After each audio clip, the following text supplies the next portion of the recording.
नमस्कार, मैं आचार्य मनीष आज आपसे बात करूंगा क्या होता है कैंसर, क्यों होता है कैंसर, क्या कैंसर का कोई ट्रीटमेंट है, कैंसर का सही ट्रीटमेंट क्या है, क्या कैंसर से बचा जा सकता है, क्या कैंसर को भी हराया जा सकता है, कैंसर फ्री लाइफ जीने के लिए क्या करना है, कीमोथेरेपी क्या होती है और कैसे काम करती है, रेडियोथेरेपी क्या होती है और कैसे काम करती है, सर्जरी का क्या काम है, और कैंसर दोबारा या पूरी बॉडी में फैल क्यों जाता है, और सबसे जरूरी बात, क्या कैंसर के पेशेंट की डेथ कैंसर से होती है या कैंसर के ट्रीटमेंट से होती है, और प्लेसिबो इफेक्ट क्या है, नोसिबो इफेक्ट क्या है। हम ये सब चीजें आज कैंसर के बारे में जानेंगे और समझेंगे और कैंसर के बारे में अपनी एक अंडरस्टैंडिंग, अपना एक मन बनाएंगे कि कैंसर को हराना कैसे है, कैंसर से जीतना कैसे है, क्या कैंसर अपने आप में बेसिकली है क्या। कैंसर को समझने के लिए सबसे पहले हमें अपने शरीर को समझना होगा, अपनी शुरुआत को समझना होगा, कैंसर कैसे पैदा होता है। मां की कोख में एक नई जिंदगी की शुरुआत एक छोटे से सेल से होती है।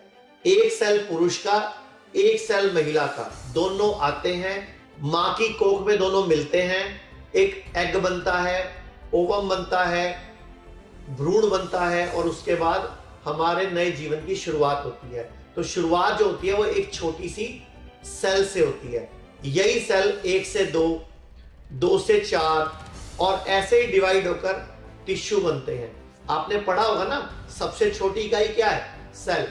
फिर कई सेल जो एक जैसे काम करने के लिए मिल जाते हैं तो बनता है टिश्यू, और कई एक जैसे टिश्यू जब मिलकर इकट्ठे होते हैं कोई एक काम करने के लिए तो बनता है ऑर्गन, और ऑर्गन से ऑर्गन सिस्टम बनता है, और सारे ऑर्गन सिस्टम को मिलाकर हमारी बॉडी में बनता है हमारा शरीर।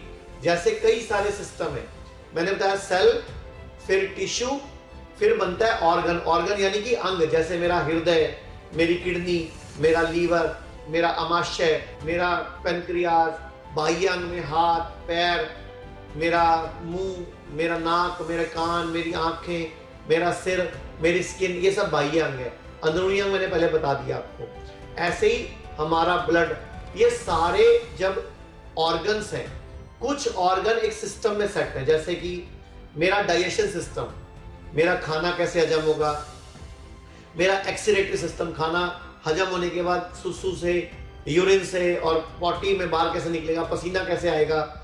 इसके अलावा मेरा ब्लड सर्कुलेटरी सिस्टम, मेरी बॉडी में खून कैसे घूमेगा, मेरा स्केलेटन सिस्टम, मेरी हड्डियों का ढांचा, ऐसे ही लिम्फेटिक सिस्टम, ऐसे ही मेरा थॉट प्रोसेस, मेरी बॉडी सोचेगी कैसे, काम कैसे करेगी। हमारी बॉडी में कई सारे सिस्टम और फिर बनती है ह्यूमन बॉडी। और ह्यूमन बॉडी ये जो आपने सुना है, तो अब हम सुनते हैं कि हमारी बॉडी, जब हमने बात कर ली कि बॉडी सेल से बनी हुई है, तो कैंसर होता कैसे है। ये सेल भी कहीं ना कहीं इंसान की तरह ही होते हैं। जिस तरह हम जन्म लेते हैं, बड़े होते हैं, फिर बच्चे पैदा करते हैं, और उसके बाद बुढ़ापे में आकर एक समय आता है जब ये मर जाते हैं, उसी तरह हम भी मरते हैं, सेल भी मरते हैं। ये जन्म लेते हैं, बड़े होते हैं और खुद को और सेल में डिवाइड करते हैं, या फिर हम कह सकते हैं कि ये बच्चे पैदा करते हैं और कुछ समय बाद ये सेल भी मर जाते हैं, या यूं कहें कि जरूरत पूरी होने पर इम्यून सेल उनको खा जाते हैं, जिसको कि ऑटोफेजी बोला जाता है, जो 2016 की योशिओ युसुमी जापानीज साइंटिस्ट की स्टडी भी है। अब आप इमेजिन कीजिए, अगर हर एक इंसान 100 बच्चे पैदा करे तो क्या होगा, ओवर पॉपुलेशन हो जाएगी, रिसोर्सेज की कमी हो जाएगी, पानी की कमी हो जाएगी, बिजली की कमी हो जाएगी, खाने की कमी हो जाएगी, जमीन की कमी हो जाएगी, सड़क पर चलने के लिए गाड़ी नहीं चाहिए, गाड़ी चलाने की जगह ही नहीं बचेगी। हमारी जो डेली बेसिक नीड है उसको खाने के लिए भी हमें दूसरे घर में चोरी करनी पड़ेगी। इसी तरह से अगर कोई सेल अनकंट्रोल तरीके से मल्टीप्लाई करता जाए और किसी के कंट्रोल में ना रहे और एक ही जगह पे बहुत सारे सेल इकट्ठे हो जाए, तो ये समझना बहुत जरूरी है कि वही कैंसर है। और कैंसर एक सेलुलर लेवल की बीमारी है। हर सेल के अंदर एक नियंत्रक केंद्र होता है जिसको बोलते हैं न्यूक्लियस, जो उसका दिमाग होता है। और न्यूक्लियस ही सेल की ग्रोथ, डिवीजन और फंक्शन को नियंत्रित करता है। लेकिन जब न्यूक्लियस के अंदर म्यूटेशन या कोई डैमेज होता है तो नियंत्रण प्रणाली बिगड़ जाती है। इसी वजह से सेल बिना किसी रोक टोक के असामान्य रूप से डिवाइड होने लगती है और सेल की इसी अनकंट्रोल्ड ग्रोथ को कैंसर कहा जाता है। ये कैंसर दो तरह के होते हैं, यानी कि सेल्स की ग्रोथ दो तरह की होती है, एक होती है बिनाइन और एक होती है मैलिग्नेंट। इसको ऐसे भी कह सकते हो, एक होती है इंडोलेंट, एक होती है अग्रेसिव। और पूरी दुनिया में जितने भी लोगों को कैंसर होता है सिर्फ 10 से 12% लोगों को मैलिग्नेंट यानी कि अग्रेसिव वाला, फैलने वाला यानी कि नुकसान पहुंचाने वाला कैंसर होता है। बाकी 80 से 90% लोगों को बिनाइन यानी कि नहीं फैलने वाला, जिसको इंडोलेंट बोलते हैं, यानी कि नॉन अग्रेसिव, जो कोई नुकसान नहीं पहुंचाएगा, एक गांठ के रूप में या छोटे मोटे ट्यूमर के रूप में, सिस्ट के रूप में बॉडी में है। और ये जो बिनाइन गांठ है जिसको मैं बोल रहा हूं नॉन अग्रेसिव, जिसको मैं बोलता हूं इंडोलेंट, ये बिनाइन गांठ धीरे धीरे ग्रो करके बहुत साल लगाती है और अनकैप्सुलेटेड होती है। ये शरीर के दूसरे भागों में फैलती नहीं और ये नुकसान भी नहीं पहुंचाती, यानी कि हार्मलेस होती है। लेकिन जब इसको छेड़ दिया जाए, बायोप्सी कर दी जाए, छेड़ दिया जाए, तो ये भी मैलिग्नेंट यानी कि अग्रेसिव वाली गांठों के रूप में परिवर्तित हो जाती है। अब मैं सबसे पहले ना आपको कुछ दिखाना चाहता हूं। मैं आगे बात करूं इससे पहले मैं थोड़ी सी आपको आयुर्वेद की शक्ति दिखाना चाहता हूं। तो अभी हम बात करते हैं, एक छोटी सी वीडियो देखते हैं, फिर मैं आपको बाकी कैंसर समझाऊंगा कि कैंसर क्या है, कैसे काम करता है और कैसे फैलता है और क्या ठीक हो सकता है। वैसे तो आप सब लोगों ने सिद्धू जी की वीडियो देखी है और उनसे पूरा भारत बहुत पॉजिटिव हुआ है। तो सिद्धू जी के अलावा जो कपिल शर्मा के शो में भारती है, हम उसकी भी वीडियो देखेंगे कि उसकी मम्मी को क्या तकलीफ थी और वो कैसे हमारे हॉस्पिटल में आके ठीक हुई। हाँ जी आंटी, हुण तुहाडी किवें तबीयत लग रही है तुहानू? बहुत बढ़िया लग रही है। मुझे ऐ लगे कि मैं बीमारी नहीं हैगी, मैं ठीक हैगी। अच्छा, ਤੁਸੀਂ ਜਿਸ ਦਿਨ ਸਾਡੇ ਹਸਪੀਟਲ ਹਿਮਸ ਇੱਥੇ ਦਿੱਲੀ ਵਾਲੇ ਚ ਆਏ ਸੀ, ਮੇਰਠ ਵਾਲੇ ਚ, ਜੀ ਤੁਹਾਡੀ ਉਸ ਦਿਨ ਕਿਵੇਂ ਕੰਡੀਸ਼ਨ ਸੀਗੀ? ਇੰਨੀ ਮਾੜੀ ਕੰਡੀਸ਼ਨ ਸੀ ਕਿ ਮੈਂ ਚੱਲ ਵੀ ਨਹੀਂ ਸਕਦੀ ਸੀ। ਮਤਲਬ ਤੁਹਾਨੂੰ ਪੈਰ ਸੁੱਜੇ ਹੋਏ ਸੀਗੇ? ਪੈਰ ਸੁੱਜੇ ਹੋਏ ਸੀ, ਹੱਥ ਸੁੱਜਿਆ, ਮੂੰਹ ਸਾਰਾ, ਮਤਲਬ ਮੈਂ ਸੁੱਜੀ ਹੋਈ ਸੀ। ਕਾਫੀ ਦਿੱਕਤ ਸੀਗੀ? ਕਾਫੀ ਦਿੱਕਤ, ਚੱਲ ਵੀ ਨਹੀਂ ਸਕਦੀ ਸੀ। ਹੁਣ ਤੁਹਾਨੂੰ ਕੋਈ ਦਿੱਕਤ ਪਰੇਸ਼ਾਨੀ? ਕੋਈ ਪਰੇਸ਼ਾਨੀ, ਕੋਈ ਕੁਛ ਨਹੀਂ, ਮੈਂ ਆਪੇ ਹੀ ਚਲਦੀ, ਆਪੇ ਹੀ ਉਹ ਕਰਦੀ ਆ। ਤੁਸੀਂ ਕਿੰਨੇ ਸਾਲ ਤੋਂ ਇਨਸੂਲਿਨ ਲਗਾ ਰਹੇ ਸੀ ਪਹਿਲਾਂ? ਹੋ ਗਏ 5-6 ਸਾਲ ਹੋ ਗਏ ਮੈਨੂੰ। 5-6 ਸਾਲ ਤੋਂ ਇਨਸੂਲਿਨ ਚੱਲ ਰਹੀ ਸੀਗੀ? ਹਾਂਜੀ। ਇੱਥੇ ਤੁਹਾਡੀ ਕਿੰਨੇ ਦਿਨ ਚ ਇਨਸੂਲਿਨ ਬੰਦ ਹੋ ਗਈ ਸੀ? 4 ਦਿਨਾਂ ਦੇ ਬਾਅਦ ਹੀ ਮੇਰੀ ਠੀਕ ਹੋ ਗਈ, ਲਗਾਣਾ ਹੀ ਨਹੀਂ ਪਿਆ। ਉਹਨਾਂ ਨੇ ਮਨਾ ਕਰਤਾ ਕਿ ਲੋੜ ਨਹੀਂ, ਤੁਹਾਨੂੰ ਇਨਸੂਲਿਨ ਨਹੀਂ ਲਗਾਣੀ ਹੁਣ। और तो शुगर भी ठीक आंदी रही। ਹੁਣ 1.5 ਮਹੀਨਾ ਹੋ ਗਿਆ ਤੁਹਾਡੀ ਇਨਸੂਲਿਨ ਬਿਲਕੁਲ ਨਹੀਂ ਲੱਗੀ ਤੁਹਾਨੂੰ? बिल्कुल नहीं लगी।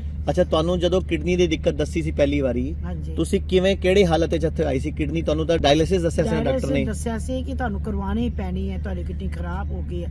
ਮੈਨੂੰ ਟੇਬਲ ਤੋਂ ਚੁੱਕ ਕੇ ਲਿਆਏ ਆ ਬੱਚੇ ਕਿ ਨਹੀਂ ਅਸੀਂ ਨਹੀਂ ਕਰਵਾਉਣੀ, ਮੈਂ ਵੀ ਨਹੀਂ ਕਰਵਾਉਣੀ। ਅੱਜ ਤੁਹਾਨੂੰ ਲਗਭਗ ਇੱਥੇ 1.5 ਮਹੀਨਾ ਹੋ ਗਿਆ। हाँ जी। 1.5 ਮਹੀਨੇ 'ਚ ਤੁਸੀਂ ਆਪਣੇ ਆਪ ਨੂੰ ਕੀ ਫੀਲ ਕਰਦੇ ਹੋ? ਆਪਣੇ ਆਪ ਨੂੰ ਇਹੀ ਫੀਲ ਕਰਦੀ ਹਾਂ ਕਿ ਮੈਂ ਕਦੀ ਬਿਮਾਰ ਹੀ ਨਹੀਂ ਹੋਈ। ਇਦਾਂ ਮੈਨੂੰ ਹੈਗਾ ਹੈ, ਕਿਸੇ ਸੋਚ ਵੀ ਨਹੀਂ ਸਕਦੀ। ਇਹ ਕਹਿੰਦੇ ਬਿਮਾਰ, ਮੈਨੂੰ ਨਹੀਂ ਲੱਗਦਾ ਕਿ ਮੈਂ ਬਿਮਾਰ ਹੈਗੀ ਸੀ। ਇੱਥੇ ਤੁਹਾਡੀ ਚੁਸਤੀ ਫੁਰਤੀ ਵੱਧ ਗਈ? ਹਾਂ, ਬਹੁਤ ਜ਼ਿਆਦਾ। ਤੁਹਾਡਾ ਚਿਹਰਾ, ਹੱਥ, ਪੈਰ ਸਭ ਸੁੱਜਣ ਹਟ ਗਈ ਹੋਈ ਹੈ? ਹਾਂ, ਸਾਰਾ ਸਭ ਹਟ ਗਿਆ, ਨਹੀਂ ਤੇ ਬੜੀ ਸੁੱਜਿਆ ਹੋਇਆ ਸੀ। ਮੈਂ ਕਹਿੰਦੀ ਪਤਾ ਨਹੀਂ ਕਿ ਮੈਂ ਮਰਨਾ ਕਿ ਬੱਚਿਆਂ ਨੂੰ ਕਹਿੰਦੀ ਸੀ ਕਿ ਮਿਲ ਲਓ, ਪਤਾ ਨਹੀਂ ਮੈਂ ਅੱਜ ਹੈਗੀ ਕੱਲ ਨਹੀਂ ਹੈਗੀ ਸੀ। ਹੁਣ ਤੁਹਾਨੂੰ ਹੌਸਲਾ ਆ ਗਿਆ? ਬੜਾ ਹੌਸਲਾ ਆ ਗਿਆ ਹੈ। ਤੇ ਹੁਣ ਤੁਹਾਡੀ, ਜਦੋਂ ਤੁਸੀਂ ਇੱਥੇ ਆਏ ਸੀ ਉਦੋਂ ਤੁਹਾਡੀ ਐਲੋਪੈਥੀ ਵਾਲੀ ਕਿੰਨੀ ਗੋਲੀਆਂ ਚੱਲਦੀਆਂ ਸੀਗੀਆਂ? ਕਿੰਨੀਆਂ, ਇਹ ਗਿਣਤੀ ਵੀ ਨਹੀਂ ਹੈਗੀ, ਕੋਈ ਖਾਂਦਾ ਕਿ ਭੁੱਲ ਵੀ ਜਾਂਦੀ ਸੀ। ਹੁਣ ਮੈਨੂੰ ਕੋਈ टेंशन नहीं, मैं नहीं सोनी है, घोड़े बेच के पूरा सोनी। इसके अलावा राजीव ठाकुर, वो कपिल शर्मा के शो में ही है, वो कैसे उन्होंने अपने आप को और अपनी मम्मी को, पापा को ठीक किया? मुझे तो किडनी की प्रॉब्लम थी, किडनी बढ़ा था। अच्छा, और मैम आपको? मेरे घुटनों की दर्द थी। अच्छा, अच्छा, कब से? घुटनों की काफी से दर्द है। अच्छा, और सर आपको? ऑपरेशन को बोल रहे, मैं ऑपरेशन कराना नहीं चाहती। 3 महीने से है। और इम्प्रूवमेंट क्या है यहाँ आने के बाद? क्या इम्प्रूवमेंट? यहाँ आने के बाद इनका थोड़ा पेट ठीक हो गया। देखो, ऐसा होता है, किडनी फेल एक ऐसी प्रॉब्लम है जिसमें मॉडर्न पैथी में सिर्फ डायलिसिस करते हैं, मैनेजमेंट करते हैं और फिर ट्रांसप्लांट की बात करते हैं। तो इनका किडनी 5 किडनी पे डायलिसिस हो जाता है। बट ये भी हिम्मती है, राजीव भी हिम्मती है कि इनका किडनी 9 से ऊपर चला गया, तब भी इन्होंने डायलिसिस नहीं करवाया। इन्होंने नेचुरोपैथी को आयुर्वेद को चुनने का निर्णय लिया। तो पिछले 1-1.5 महीने से हमारे कांटेक्ट में है, तो 20 दिन से हमारे हिम्स मेरठ में एडमिट है। तो अभी इनका फिटनेस 9.5 से लगभग 8 आ गया, 1.5 पॉइंट कम हो गया। पहले से थोड़ी स्वेलिंग भी कम हुई है, चुस्ती फुर्ती भी बढ़ी है, पहले से एक विश्वास भी आया कि मैं अपने आप को ठीक कर लूंगा। मैम आप लोग कभी डॉक्टर्स के पास इससे पहले कहीं गए थे तो उस वक्त में डॉक्टर्स ने क्या कहा था कि सर आप डॉक्टर साहब बस ऐसे कतरे में डालते हैं, वो थोड़ी कोई अच्छी बात है। और दवाइयाँ दे रहे हैं, ये हो गया वो हो गया, डराते ही हैं बस। अच्छा, और मेरा मतलब प्रेम बोला कहते 2 साल चलो मुड़ के नहीं चले जाना, मैं कोई गल नहीं। अच्छा, आप लोगों की मुझे ये बताओ, आपने कितने लोगों से यहाँ मिले हो जिनको यहाँ लाभ हुआ है आपके हिसाब से? सभी को लाभ हो रहा है। सभी को लाभ ही हो रहा है जो ट्रीटमेंट यहाँ करा रहे हैं। हमारे भारत में एक वकील है, सुप्रीम कोर्ट के बहुत बड़े वकील हैं, जिनका नाम है एडवोकेट अश्विनी उपाध्याय। हम उनके बारे में बात करते हैं। उनके पिताजी अभी लगभग 76 साल के हैं। जब वो हमारे पास आए थे 1 साल पहले, उनको घुटने में तकलीफ थी। 3 बड़े हॉस्पिटलों ने लिख कर दिया घुटना चेंज करना पड़ेगा। तो पहले वीडियो देखते हैं। मेरे पिताजी का घुटना खराब हो गया, मैंने एम्स में दिखाया, बोले घुटना ट्रांसप्लांट करना पड़ेगा। राम मनोहर लोहिया में दिखाया, बोले घुटना ट्रांसप्लांट करना पड़ेगा। मैंने एक बड़े दिल्ली के प्राइवेट हॉस्पिटल में दिखाया, टॉप के डॉक्टर को, उन्होंने बोला इलाज करना पड़ेगा। हिम्स में गए चंडीगढ़, 10 दिन रहे, आराम से चल रहे, बढ़िया, घुटना ठीक हो गया। तो देखा आपने, 3 बड़े हॉस्पिटलों ने बड़े बड़े नाम इन्होंने बोल दिया था कि घुटना चेंज करना पड़ेगा, लेकिन सिर्फ 10 दिन में वही घुटना जानू बस्ती, जानू पिच्चू, जानू लेपम, स्नेहन, स्वेदन, पंचकर्म से कैसे रिपेयर हुआ। और आज 1 साल हो गया। अभी मेरी कुछ दिन पहले बात हुई थी अश्विनी उपाध्याय जी से। उनके पिताजी साइकिल भी चलाते हैं और खेतों में काम भी करते हैं। और इसी वीडियो में उन्होंने अपने एक जानने वाले के बारे में बोला जिसकी किडनी फेल थी, वो भी सुनते हैं। इसी तरीके से एक मेरे जानने वाले, उनकी डायलिसिस हो रही थी किडनी की, और वो हिम्स डेराबासी गए चंडीगढ़ में, वहां गए, कुछ नहीं हुआ, डायलिसिस बंद हो गई, बढ़िया आराम से काम कर रहे हैं, और वो भी कितने में, कुछ हजार में। तो सुना आपने, इनके जानने वालों का डायलिसिस हो रहा था जो कि अभी बंद हो गया। यानी कि आयुर्वेद किडनी के पेशेंट पे भी काम करता है। अब हम बात करते हैं कैंसर में कैसे काम करता है। तो अश्विनी उपाध्याय जी की खुद की छाती में 3-4 गांठें हो गई थी और इनको एक बड़े हॉस्पिटल ने बोल दिया कि आपकी गांठें निकाल लेंगे, बायोप्सी करेंगे, शायद कैंसर ना हो। तो सुनते हैं। मुझे यहाँ पे 2-3 गांठें हो गई, तो मैं गया है किसी मित्र के पास, डॉक्टर है, उन्होंने देखा उखा, बोले ये तो निकलवाना पड़ेगा। हमने कहा निकलवाना? अरे मैंने कहा तो 2-3 हो रखी है। बोले हाँ निकलवाना पड़ेगा। उन्होंने बोला कि ये जो 2-3 गांठें, एक यहाँ पे थी, किधर थी, 2-3 गांठें थी, इसको निकलवाना पड़ेगा। तब तक मनीष जी का शिविर लगा हुआ था। ये महीने में 2 बार लगाते हैं, 2 बार लगाते हैं, 3-3 दिन का शिविर। मुझे थोड़ा टाइम मिल गया, हमने कहा चलो इनके यहाँ चलते हैं। 3 दिन जाके वहाँ पे केवल मालिश मसाज हुआ, कोई दवाई नहीं खाई। जहाँ ऑपरेशन से 3 गांठ निकाली जा रही थी, मनीष जी के हिम्स में जाके केवल हमने वहाँ पे अपना 3 दिन मसाज वसाज हुई, थोड़ा वो स्टीम दिया, योग प्राणायाम किया, आहार किया। चौथे दिन गांठ तीन की तीनों गायब हो गई, और उन 3 गांठों के लिए ऑपरेशन कर रहे थे। तो सुना आपने कि इनकी छाती में गांठें थी। इन्होंने एक चैनल पे रिकॉर्डिंग करी, इसलिए इन्होंने हॉस्पिटल का नाम नहीं लिया क्योंकि वो डॉक्टर इनके दोस्त हैं। उन्होंने इनको बोला था कि आपकी गांठें निकाल के बायोप्सी करेंगे और चेक करेंगे कैंसर तो नहीं है। अरे 3 दिन में तो गांठें गायब ही हो गई। कैसे गायब होगी आप भी नोट कर लीजिए। हमने इनको क्या खिलाया पिलाया। जब ये 3 दिन हमारे हॉस्पिटल में 72 घंटे वाले कैंप में आए थे, तो हमने 3 दिन को क्या दिया था, नोट कर लीजिए। आपने सबने सुना है पालक, तो पालक, मेथी, बथुआ, चौलाई, सबसे बढ़िया होती है चौलाई। अगर वो नहीं मिले तो इन चारों में से कोई एक चीज ले लो। तो पालक, मेथी, बथुआ, चौलाई में कोई एक चीज ले लो। पुदीना, धनिया में से एक चीज ले लो। साथ में कड़ी पत्ता, 2 पत्ते अमरूद, 2 पत्ते बरगद, 2 पत्ते पीपल और 3-4 पत्ते पान के, थोड़ी सी हल्दी, और इसके अलावा 1 या 2 आंवला। इन सबका जूस बना लो। और 3 दिन तक हमने कोई खाना पीना नहीं दिया इनको। 3 दिन तक हमने इनको इसी जूस पे रखा। अब 3 दिन तक इन्होंने सिर्फ जूस पिया। कौन सा जूस? ये जो मैंने आपको बताया। इसके अलावा, इस जूस के अलावा हमने इनको एक काढ़ा दिया, वो भी बताया तो आपको क्या किया। और इनको भूख, हमने बोला कोई दूध, कोई दही, कोई पनीर नहीं मिलेगा। अंडा, नॉनवेज आपको भी नहीं खाना। थोड़े दिन के लिए दूध, दही, पनीर भी आपको छोड़ना है। और सफेद नमक की जगह आपने सेंधा नमक इस्तेमाल करना है और चीनी की जगह आपने गुड़ यूज करना है और सूरज डूबने के बाद आपने खाना नहीं खाना। ऐसे आप अपने कैंसर को हराओगे। और जब इनको भूख लगी तो हमने दोपहर के टाइम पे इनको थोड़े स्प्राउट दिए, कभी मूंग दिया, कभी मोड़ दिया, कभी चने को स्प्राउट करके दिया। कोई भी चीज स्प्राउट करके, कोई सीड्स भी आप ले सकते हो। इस तरह इन्होंने अपनी गांठ को 3 दिन में हराया। आगे मैं और भी पेशेंट दिखाऊंगा, मिलवाऊंगा। इससे पहले हम बात करते हैं, वापस आता हूं मैं, कि जो हमारी बॉडी में अग्रेसिव कैंसर होता है, जिसको मैलिग्नेंट गांठें बोलते हैं, ये बहुत तेजी से ग्रो करती है और अपने नजदीकी टिश्यू को इन्वेड करते हुए, यानी कि उन पर आक्रमण करते हुए बड़ी तेजी से फैलती है। और मैलिग्नेंट गांठें जो है शरीर के दूसरे भागों में खून के रास्ते से, लिम्फेटिक चैनल के माध्यम से पहुंच जाती है और फैल जाती है। और ऐसे कैंसर में कई बॉडी में कई जगह फैल जाता है, जिसको मेटास्टेसिस बोलते हैं, टर्मिनल स्टेज बोलते हैं, 4 स्टेज बोलते हैं। 4 स्टेज का मतलब कि बॉडी में कैंसर कई जगह फैल गया, अब इसका कोई इलाज नहीं है, अब व्यक्ति मरेगा, जो मॉडर्न पैथी में बोला जाता है।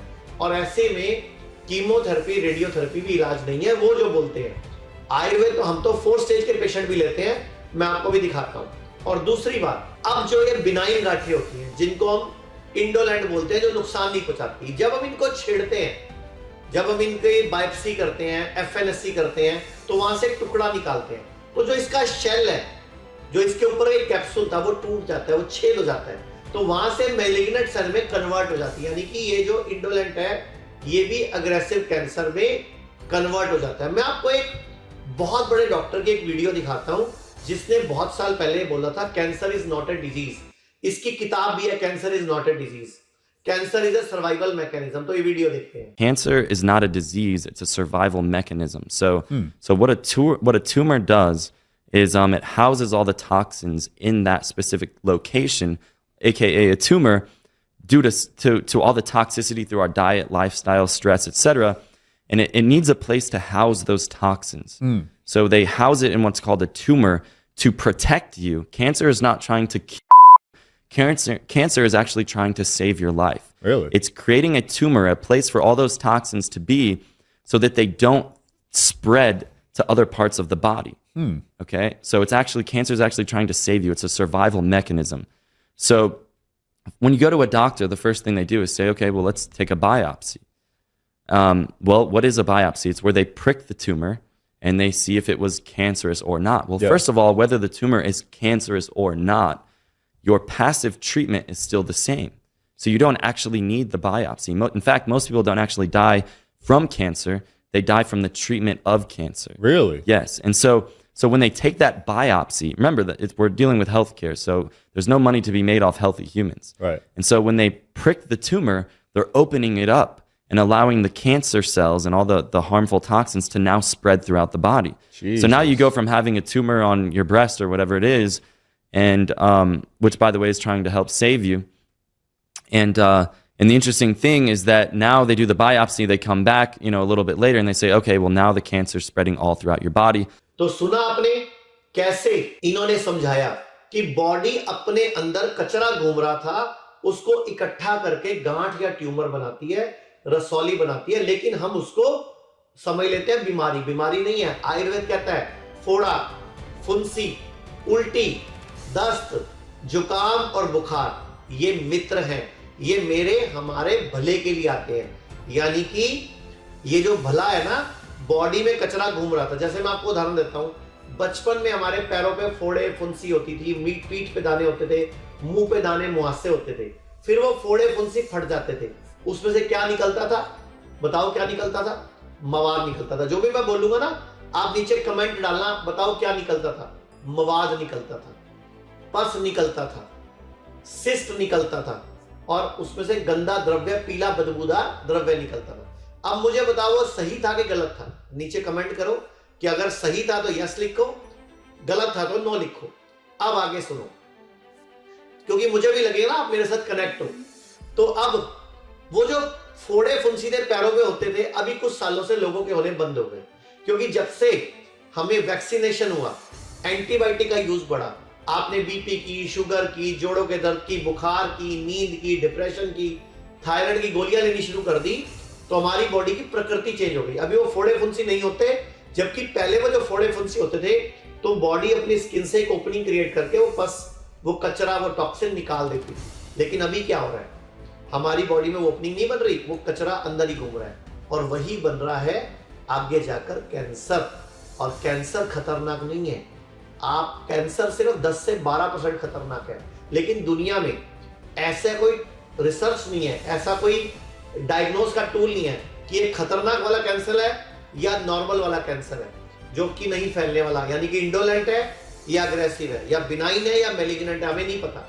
यही वजह है कि आज कैंसर एक बिजनेस बन गया और लोग मर रहे हैं, और लोग ना कैंसर के इलाज से मर रहे हैं, कैंसर से नहीं मर रहे। आप देखो, आप पेशेंट को अच्छा खासा हॉस्पिटल लेके जाते हो, लेकिन कुछ टाइम के बाद, थोड़े दिन के बाद वो पेशेंट की हालत व्हील चेयर पे आ जाता है, कमजोर हो जाता है, बाल उड़ जाते हैं, उसके शरीर में बदलाव हो जाते हैं, वजन घट जाता है, क्योंकि कैंसर में जो कीमोथेरेपी दी, रेडियोथेरेपी दी, जो सर्जरी करी, जो दवाई दी, उससे साइड इफेक्ट आए। भारत के ना एक बहुत बड़े डॉक्टर हैं, डॉक्टर नरेश त्रेहन। डॉक्टर नरेश त्रेहन ने कुछ टाइम पहले विवेक बिंद्रा जी के शो पर एक बात बोली थी कि हम कैंसर में या किसी भी इलाज में जहर देते हैं, केमिकल देते हैं और बॉडी को साइड इफेक्ट आते हैं। सुनते हैं उस वीडियो की झलक। मैं तो एक पूरा कमिटेड हूँ आयुर्वेदा को। एलोपैथी में या तो दवाइयाँ देते हैं या टॉक्सिन्स देते हैं, जैसे ये पॉइजन्स हैं, एंटीबायोटिक भी है, कीमोथेरेपी भी है, ये सब पॉइजन्स हैं जो बॉडी को देते हैं डिजीज़ को मारने के लिए। उसके साथ साथ हम बॉडी का भी नुकसान करते हैं। दूसरा है, हम सर्जरी करते हैं कि अगर जो कोई चीज़ गुमराह हो गई, जैसे कैंसर बन गया, तो उसको काट के निकाल दो, वो भी ट्रॉमेटिक है।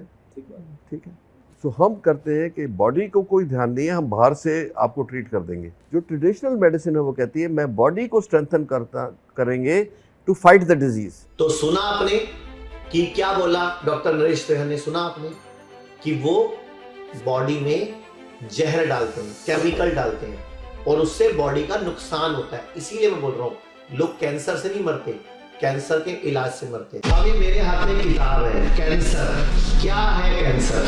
अब ये किताब जब आप ये हमें बोलोगे, आप नीचे लिख दो कैंसर, लिख दो, तो हम आपको ये किताब पीडीएफ भेज देंगे। जब आप नीचे लिखोगे ना कैंसर, CANCER, या खाली CAN भी लिख दोगे तो आपको भेज देंगे। इसमें पहले पेज पर है कैंसर क्या होता है, क्यों होता है। फिर उसके अगले पेज पे है मॉडर्न पैथी में कैंसर का डायग्नोसिस जो किया जाता है।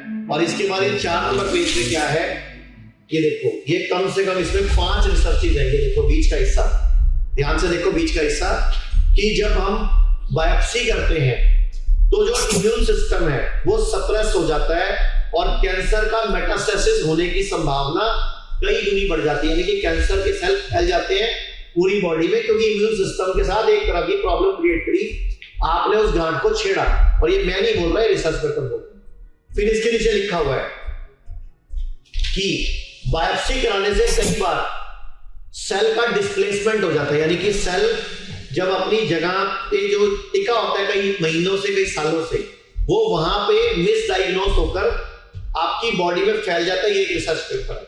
और नीचे क्या है, मैमोग्राफी करवाने से, जो मैमोग्राफी में जो ब्रेस्ट कैंसर में मैमोग्राफी होती है, जब वो ब्रेस्ट को प्रेस करती है तो टिश्यू रप्चर होने का चांस बढ़ जाता है और कैंसर पूरी बॉडी में फैल सकता है। जबकि ब्रेस्ट में बॉडी ने वो गांठ को रोक रखा था और सारी बॉडी के टॉक्सिन को, कचरे को एक जगह में टिका रखा था, लेकिन आपने उसको फैला दिया। अगले पेज पे आते हैं। और कैंसर इंडस्ट्री कैंसर की बार बार परिभाषा और नए नए नाम देकर कैंसर के पेशेंट की संख्या बढ़ा रही है। ये मैं नहीं बोल रहा, ये भी रिसर्च पेपर है। जैसे कि पहले आप सुनते थे बवासीर, फिशर, फिस्टुला, यानी कि पाइल्स, भगंदर, ये सुनते थे आप। आजकल आप रेक्टम कैंसर सुन रहे हो। वही बवासीर है, वही फिशर है, और उसको अब उन्होंने कैंसर में कन्वर्ट कर दिया। धंधा है भाई। और फिर कि शोध बताते हैं कि ट्यूमर की सर्जरी से लाभ नहीं होता, मौतें बढ़ती हैं। ये मैं नहीं बोल रहा, ये रिसर्च पेपर बोल रहे हैं। और इसके बाद फिर सुन लो, कैंसर में सबसे आम होती है, अमेरिका की रिसर्च है और इसमें जर्मनी भी शामिल है। कैंसर में सबसे आम होती है मेटास्टेसिस, फैलने की वजह से। लेकिन जो फैला क्यों? ट्यूमर को छेड़ने से, सर्जरी करने से। ये देखो, ऐसे और बहुत सारे इसमें कि कीमोथेरेपी कैंसर की पेशेंट की लाइफ को बढ़ाता नहीं, मारता है। अभी मैं एक वीडियो भी दिखाता हूं, और मेरे पास ये किताब भी है मेरे हाथ में। ये देखो कितनी मोटी किताब, इतनी मोटी किताब। इसमें पूरी दुनिया के 15 देशों में जो कैंसर की जड़ी बूटियों पर रिसर्च हुई है, हल्दी पर, गिलोय पर, तुलसी पर, दालचीनी पर, लौंग पर, इलायची पर, सौंफ पर, ये सब इकट्ठी है। ये सब देशों के रिसर्च पेपर मैंने इकट्ठे कर दिए, और ये भूपेंद्र कौल जी का कलेक्शन है। ये 1200 पेजों की किताब है। ये हमारे डॉक्टर पढ़ते हैं और आपके कैंसरों को, आपकी डाइट को ठीक करके लोगों को कैंसर का इलाज कराते हैं। तो ये इस तरह से हम लोग काम कर रहे हैं। तो एक वीडियो दिखाता हूं एक बहुत बड़े डॉक्टर की, जिन्होंने बताया कीमोथेरेपी क्या करती है। Are the only classification of drugs that the prescribing doctor gets a direct cut of. So if your doctor prescribes chemotherapy for you, here's how it goes, more or less.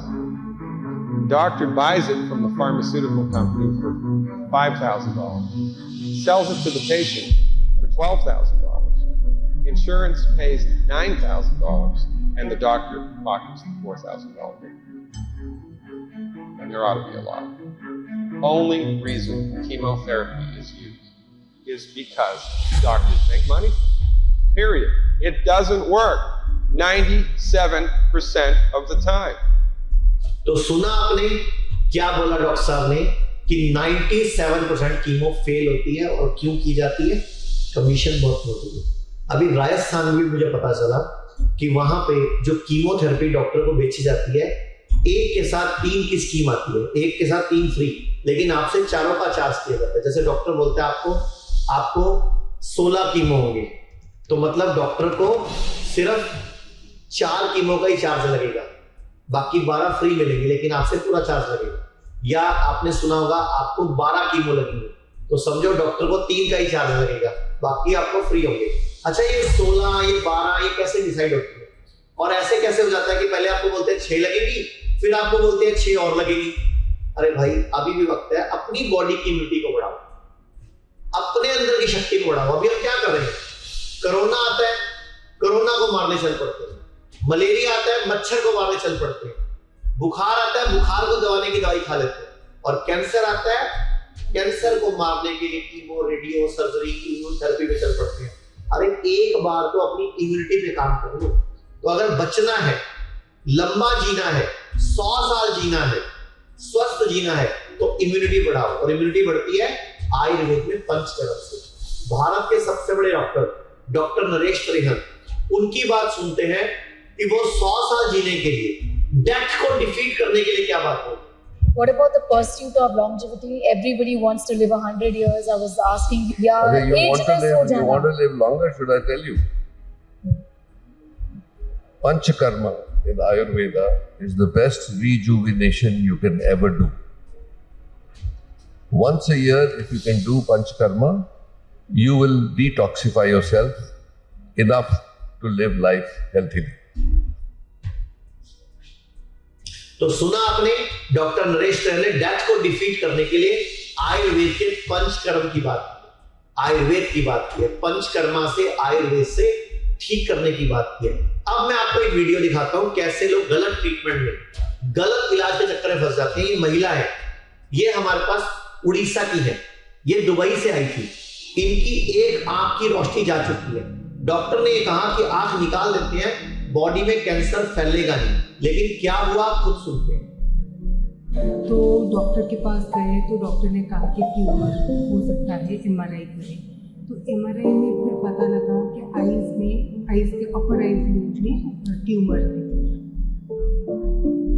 फिर इंट्राआर्टेरियल chemotherapy चला, एक cycle chemotherapy के बाद आई का vision loss हो गया।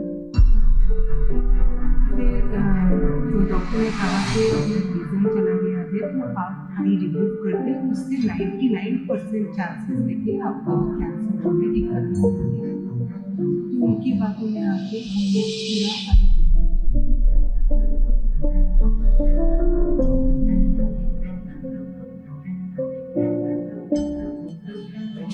तो सुना आपने, आंख निकल गई, उसके बावजूद पूरी बॉडी में कैंसर फैल गया। अब सुनो डॉक्टर ने आगे क्या बोला कि वैसे तो ये पूरी स्टेज बॉडी में फैल चुका है, लास्ट स्टेज कैंसर है, लेकिन फिर भी हम कीमो से शुरू करेंगे, सुनते हैं। 2022 में मेरा आइज में, राइट साइड आइज में बहुत ज़्यादा दर्द था, तो डॉक्टर के पास गए तो डॉक्टर ने कहा कि ट्यूमर हो सकता है, MRI करें। तो MRI में फिर पता लगा कि आइज के अपर आइज लूप में ट्यूमर थे। देन उन्होंने बायोप्सी कराई, फिर पता चला कि ये कैंसरस है। देन फिर इंट्राआर्टेरियल कीमोथेरेपी चला। एक साइकिल कीमोथेरेपी के बाद आई का विजन लॉस हो गया। तो नाम ले सकती हूँ? हाँ। अपोलो हैदराबाद में मेरी ट्रीटमेंट चल रही थी, जुबली हिल्स वाले ब्रांच में। फिर डॉक्टर ने कहा कि अभी विजन चला गया है तो आप आई रिमूव कर दें, उससे 99% चांसेस है कि आपका कैंसर जो है रिकरेंस नहीं आए। तो उनकी बातों में आके हमने पूरा आई रिमूव किया। एक बार आप दिखा सकते हो? जी। तो वो कैमरा पास ये इनकी आंख पूरी निकाली हुई है और आप हैरान होंगे, जब से इनकी आंख निकली है इनकी जिंदगी नरक बन चुकी है, क्योंकि कभी इन्फेक्शन हो रहा है, कभी पस भर रही है, कभी फ्लूड भर रहा है। अभी इनको बोल दिया गया स्टेज 4 कैंसर है, पूरी बॉडी में फैल गया, जबकि पहले ही रॉन्ग ट्रीटमेंट हुआ। जब आंख के पास ट्यूमर था, गांठ थी, तो आयुर्वेद में लीच थेरेपी से ठीक की जा सकती थी, लेकिन मॉडर्न पैथी है ना, ज्यादा मॉडर्न है कोई, और ये लोग भी गलती करते हैं क्योंकि दूसरे डॉक्टर से ओपिनियन नहीं लेते। तो उसके बाद फिर क्या हुआ? फिर इसके बाद रेडिएशन भी दिया गया आइज में, जिसके कारण और भी ज़्यादा वर्स्ट हो गया। फिर 2024 ये साल फरवरी में फिर से डिटेक्शन आया कि लीवर में और बैकबोन में। तो फिर डॉक्टर बोले कि ये तो स्टेज 4 में मेटास्टेटिक केस है, तो इसका तो कीमोथेरेपी भी इफेक्टिव नहीं होगा, बट स्टिल हम कीमो से ही स्टार्ट करेंगे आपका ट्रीटमेंट। तो 6 साइकिल कीमो लेने के बाद भी साइड रिजल्ट में कोई बदलाव नहीं आया, उल्टा बढ़ गया।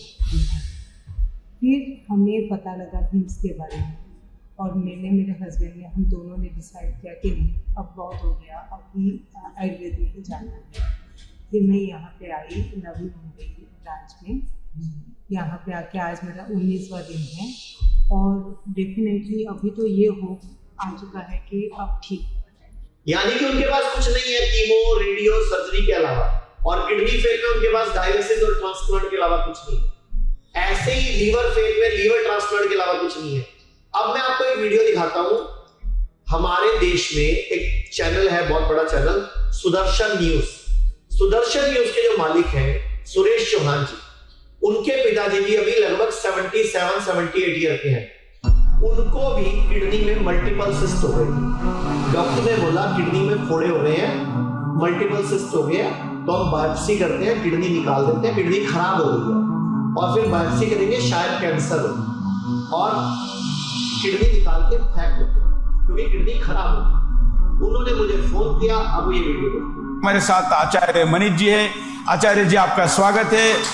आप देश विदेश में बड़े ही हिम्मत के साथ और बड़े ही आत्मविश्वास के साथ आयुर्वेद के लिए बोलते हैं, और मैं खुद अनुभवी हूँ। मेरे पिताजी की किडनी को एलोपैथिक डॉक्टर ने कहा था कि अब ऑपरेशन की स्थिति में आ गया है, फलाना है वगैरह, तो मैं तो इनको सुनता रहता हूँ, हमारा पुराना परिचय है, मैंने इनके हेडक्वार्टर को भी देखा है। तो मुझे लगा कि ये बोलते जरा प्रयोग करके देखते हैं। वैसे भी मैं पत्रकार हूँ तो बड़ा तार्किक हूँ, जब तक खुद नहीं देखता तब तक भरोसा नहीं करता। तो मैंने इनको कहा ये स्थिति है, इन्होंने कहा लेके आइए। तो इनके मेरठ में जो सेंटर है वहां पर मेरे पिताजी 2-2.5 हफ्ते रहे। उसके बाद जो उनका रिपोर्ट था वो पूर्णतः क्लीन नीट आया, केवल 2.5 हफ्ते में।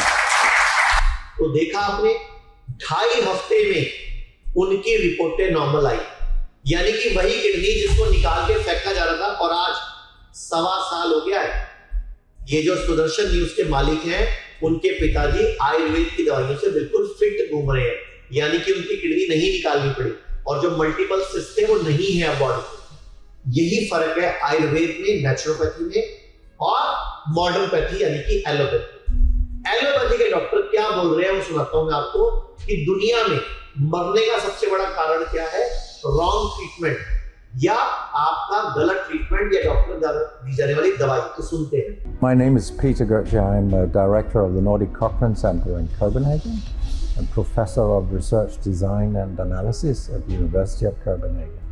2 years ago, I found out that our prescription drugs are the third leading cause of death after heart disease and cancer. तो सुना आपने क्या बोला है डॉक्टर साहब ने, और ये कोई छोटे मोटे व्यक्ति नहीं है, डायरेक्टर है बहुत बड़ी एक रिसर्च लैब में। तो अब ये आप लोगों को समझना है कि क्या है कैंसर, क्यों होता है कैंसर और कैसे ठीक होता है कैंसर। मैं आपको कई वीडियो दिखा चुका हूं, मैं आपको एक वीडियो और दिखाना चाहूंगा। एक पेशेंट है हमारे पास, उनके यहाँ पे गांठ थी और उनको लीवर में कैंसर बता दिया था। तो सुनते हैं उनकी गांठ कितने दिन में गायब हुई। 16 साल पुरानी गांठ। हाँ, यहाँ पे थी इनके, यहाँ थी। पास लाइए एक बार, मैं दिखा देता हूँ सर। गांठ होती तो पता चल जाता है। 16 साल पुरानी गांठ। इनकी रिपोर्टें हमारे पास, पूरी रिपोर्ट में गांठ वगैरह सब लिखा हुआ है। सर 4 दिन में गांठ कैसे खत्म हो गई?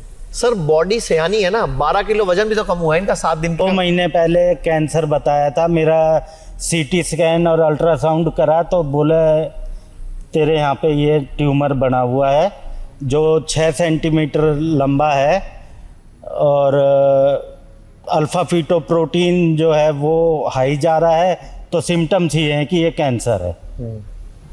हम इनकी रिपोर्ट भी स्क्रीन पे दिखा देंगे। और क्या दिक्कत आई आपको उसके साथ साथ? आप बता रहे थे घुटनों की, और क्या क्या? वो वजन मेरा 110 था तो उसकी वजह से मेरे घुटनों में बड़ा दर्द रहता था। टी शर्ट देखो, खुली हो, पेट देख लो, सब साफ हो गया। खुशबू होता है। 12 किलो वजन कम हुआ है 7 दिन के अंदर, और ये वाली गांठ गायब हो गई है। घुटनों में पहले से आराम है। इनको नी ट्रांसप्लांट ही बोला हुआ था। गांठ जाती कहाँ पे है? गांठ पहले बनाई किसने? पहले बताओ, गांठ आई कहाँ से? शरीर से। अंदर से कचरा इकट्ठा हुआ, बॉडी ने खुद गांठ बनाई। जब बॉडी को लगा कि अब मेरे को उस कचरे को बॉडी ने खुद ही खा लिया, क्योंकि हम इनको शाम को 6 बजे का खाना नहीं देते यहाँ पे, और सुबह 9 बजे से पहले नाश्ता नहीं देते। तो 9 से 6 ही खाया। तो 6 से जो 9 नहीं खाया, जिसको हम इंटरमीडिएट फास्टिंग बोलते हैं, ऑटोफेजी बोलते हैं, बॉडी स्वयं ही अपने अंदर की गांठ को, अपने अंदर के पथरी को, रसौली को, सिस्ट को खुद ही खा जाती। आप समझो ध्यान से। अब ये पेशेंट की वीडियो देखिए आपने, 16 साल पुरानी गांठ गायब हुई इनकी। तो एक तो मैंने आपको जूस बताया था पहले, वो आप सबने नोट कर लिया होगा। इसके अलावा पेशेंट को नंगे पांव घास पे घूमने के लिए बोलते हैं, और पूरे भारत में हमारे कई हॉस्पिटल हैं। सबसे बड़ा जो हॉस्पिटल है वो दिल्ली के पास, दिल्ली के बॉर्डर पे, मेरठ के किनारे, गंगा के किनारे 25 एकड़ में 550 बेड का हॉस्पिटल। और अभी थोड़े दिन पहले डॉक्टर अंशुमन, जो कैंसर के बहुत बड़े सर्जन है भारत के, वो भी वहां आए थे, और उन्होंने भी अभी थोड़े दिन पहले एक पॉडकास्ट में बोला था कि कैसे कॉर्पोरेट हॉस्पिटलों में डॉक्टर को टारगेट मिलते हैं, कि कैसे टारगेट मिलता है। तो एक बार वो वीडियो देखते हैं, फिर मैं एक वीडियो दिखाऊंगा कि डॉक्टर साहब के खुद के साथ डॉक्टर होके भी डॉक्टर ने क्या किया। कुछ साथियों ने बताया, उनको कहा जाता है महीने के इतने सर्जरी करो, इतनी कीमोथेरेपी की दवा चलनी चाहिए, इतना होना चाहिए। और एक MBA का आदमी जो टाई टोपी लगा के घूम रहा है, वो उनको एक्सेल शीट पे दिखाता है ग्राफ कि तुम्हारे मंथली इनकम इतनी हुई। तो सुना आपने क्या कहा डॉक्टर साहब ने, कि कैसे टारगेट मिलते हैं बड़े हॉस्पिटल्स के अंदर।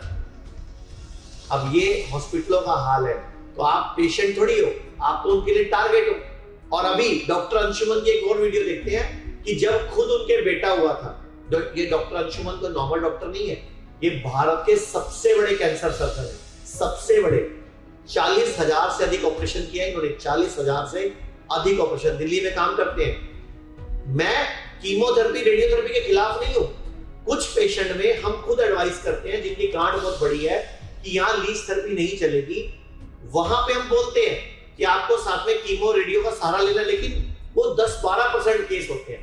88% केस तो आयुर्वेद से, नेचुरोपैथी से, डाइट ठीक करके मैनेज हो सकते हैं। आप स्क्रीन पे रिसर्च पेपर भी देख सकते हो कि कितने लोग कैंसर से ठीक हो रहे हैं। तो डॉक्टर अंशुमन की वीडियो देखते हैं, फिर मैं आगे बात करता हूं। स्टोरी बताता हूँ, आप बीती है इसलिए कोई कही सुनाई बात नहीं है। मेरी पत्नी भी डॉक्टर है। मैं दिल्ली में कार्यरत था। मेरे 2 बच्चे हैं। छोटा बेटा जब पैदा हुआ तो एक प्राइवेट हॉस्पिटल में गायनेकोलॉजिस्ट जो हमारी जानकार थी, उन्होंने ऑपरेशन सीजरियन सेक्शन करके ऑपरेट करके किया।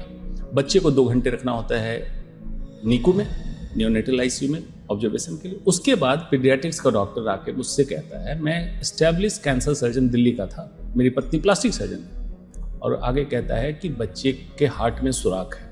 ये लैंग्वेज थी, और इसको भी रखना पड़ेगा।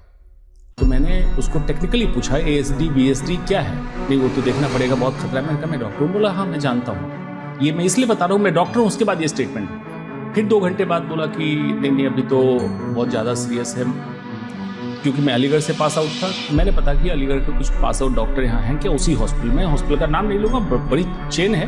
तो एक डॉक्टर मिला, उसको मैंने कहा मेरे बच्चे को देख के बताओ क्या करने से। बोला कि एब्सोल्युटली नॉर्मल है, क्योंकि वो मेरा जानकार था। फिर मैंने वहाँ जाकर नर्स को बोला कि तुम मेरे बच्चे को ट्रांसफर करो, शिफ्ट करो वार्ड। और मैंने लिख के दिया कि जो भी होगा मेरे बच्चे को उसकी जिम्मेवारी मैं लेता हूँ। मैंने शिफ्ट करा लिया, अगले दिन डिस्चार्ज करा लिया। वो बच्चा मेरा अभी एडल्ट है। उसके बाद मैंने चेक भी कराया, कहीं कोई हार्ट में सुराख नहीं। उसके बाद उस पेडियाट्रिशियन को बुला के मैंने एक बात कही कि देखो ये बच्चा है, अभी पैदा हुआ है, इससे मेरा 9 महीने कुछ दिन का इमोशनल अटैचमेंट रहा। मैं जिस ब्रांच का डॉक्टर हूँ, कैंसर, अगर मेरे पास मरीज आता है, अगर मैं इस तरह से डराऊं, सोच रहा हूँ इंसान घर बेच देगा, जेवर बेच देगा, लेकिन मैंने कसम खाई कि ऐसा कभी नहीं करूँगा। तुम सोचो तुम जैसे लोग डॉक्टर के प्रोफेशन को बदनाम कर रहे हो। ये बोल के मैं वहां से आया था। तो सुना आपने डॉक्टर अंशुमन ने क्या बताया कि उनके साथ खुद एक बड़े हॉस्पिटल में कैसे उनके बच्चे को दिल में छेद बताकर बिल बनाने की कोशिश की गई। अभी जो मैंने आपको वीडियो दिखाई है, जिन पेशेंट की गांठें जल्दी खत्म हो रही हैं, उनके लिए हम क्या करते हैं। तो एक तो मैंने जूस बताया था, एक मैंने लंगर बताया था कि सूरज डूबने के बाद खाना नहीं खाते। इसके अलावा आप एक फॉर्मूला और लिख लीजिए, 1 चम्मच हल्दी, दोबारा लिख लीजिए 1 चम्मच हल्दी, उसका 5वां हिस्सा काली मिर्च, 2 कली लहसुन और आधा चम्मच दालचीनी और लगभग इतना बड़ा टुकड़ा अदरक का। इन सबको उबाल के काढ़ा बना लीजिए। खाली पेट सुबह उकड़ू बैठ के खाली पेट सुबह आप हफ्ते में 4 दिन 5 दिन इस काढ़े को लीजिए, तो भी आप कैंसर को हरा सकते हो। बॉडी में नाइट्रिक ऑक्साइड का प्रोडक्शन बढ़ा सकते हो, बॉडी की इन्फ्लेमेशन को कम कर सकते हो और बॉडी को कैंसर से मुक्ति पा सकते हो। अभी एक वीडियो देखते हैं डॉक्टर सरीन की। तो डॉक्टर सरीन ILBS जो लीवर का एक बहुत बड़ा हॉस्पिटल है, उसके चेयरमैन, उसके हेड है। इन्होंने भी एक किताब लिखी है कि कैसे बॉडी में इन्फ्लेमेशन से कैंसर बढ़ता है, और इन्फ्लेमेशन को खत्म करने के लिए एल्कलाइन डाइट और एल्कलाइन वाटर का बहुत बड़ा उपयोग है। और अभी हम लोगों ने एक एल्कलाइन वाटर का भी, एल्कलाइन पानी की मशीन भी डेवलप की है चुंबक के साथ। चुंबक, उसमें आंवले की लकड़ी, रुद्राक्ष और साथ में कुछ पेबल्स और चांदी का उपयोग किया है, कॉपर का उपयोग किया है और झरना विधि का उपयोग किया है, तो पानी एल्कलाइन आ जाता है। आप नीचे एल्कलाइन लिख दीजिए, तो हमारी टीम आपको वीडियो भेज देगी कि एल्कलाइन पानी कैसे बनेगा, और वो डिवाइस जो हमने बनाया वो दिखा देंगे।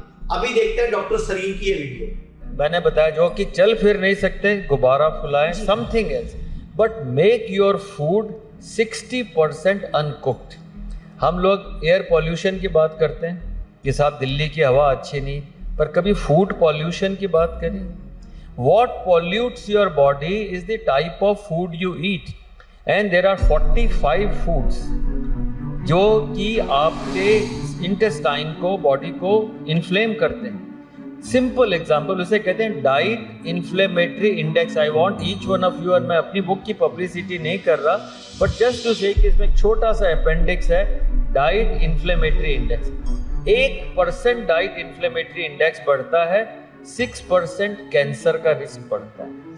2% डाइट इंडेक्स बढ़ता है, अब यूट्राइन कैंसर, ब्रेस्ट कैंसर 18% बढ़ जाता है।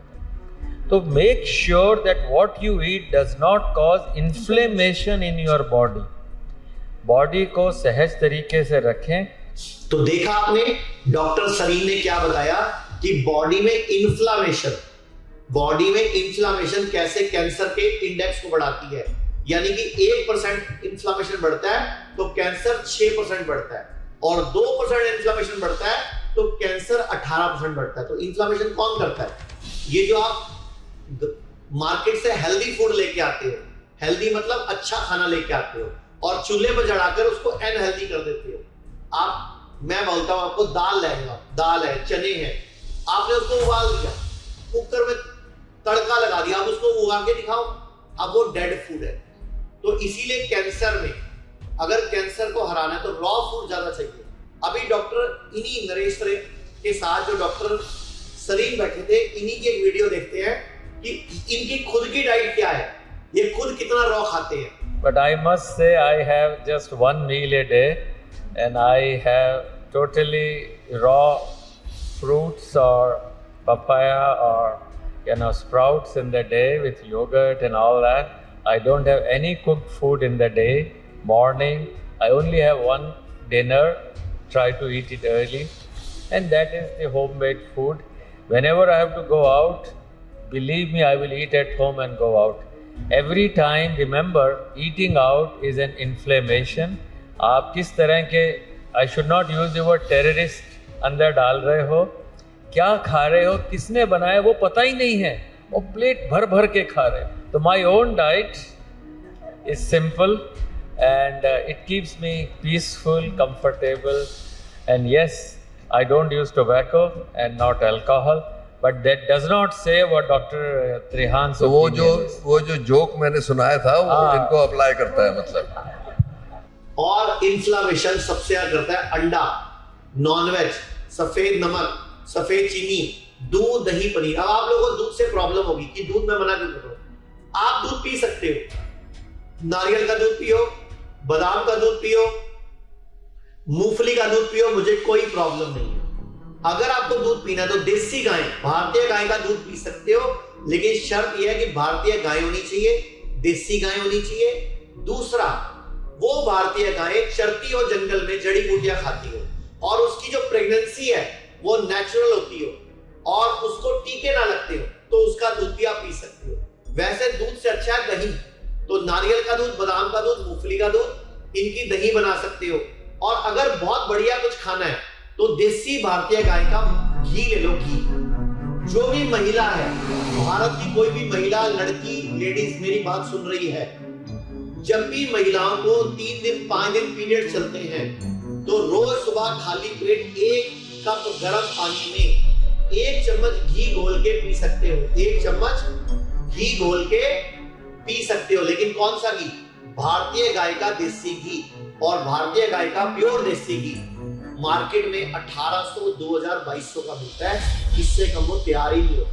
तो अगर आपका इतना बजट है तो ही लेना. मार्केट में 600 रुपए किलो, 800 रुपए किलो अगर घी मिल रहा है, वो गाय का घी नहीं है, वो क्रीम से या पता नहीं पाम ऑयल से या नकली है, वो मत लेना. और मार्केट में पूजा घी के नाम से भी घी मिलता है, वो जानवरों की चर्बी से तैयार होता है. तो मत खाया करो, पूजा में भी मत इस्तेमाल करो, भगवान को भी मत नाराज किया करो.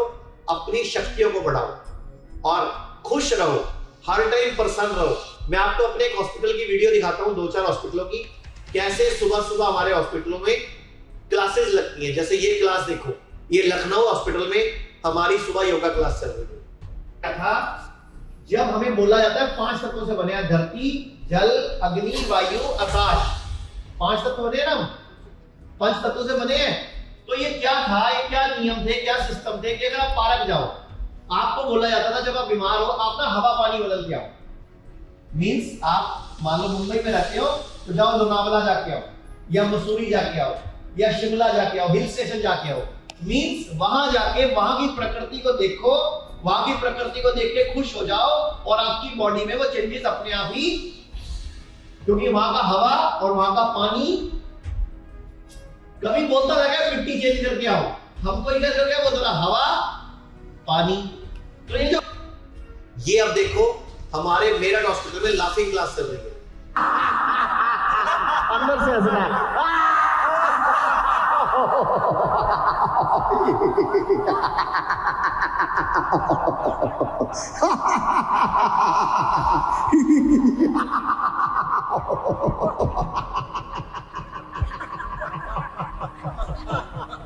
अब रियल चल रहा है.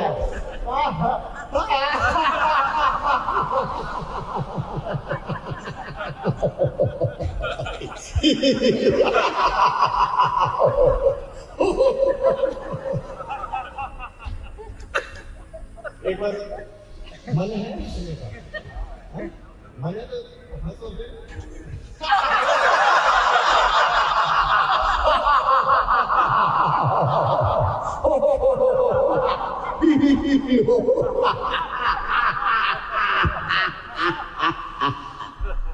तो देखा आपने, आपको भी हंसी आ गई होगी। इस तरह हम अपने पेशेंट को ठीक करते हैं। ऐसे ही मुंबई की क्लास देखते हैं। नवी मुंबई में भी हमारा बड़ा हॉस्पिटल है।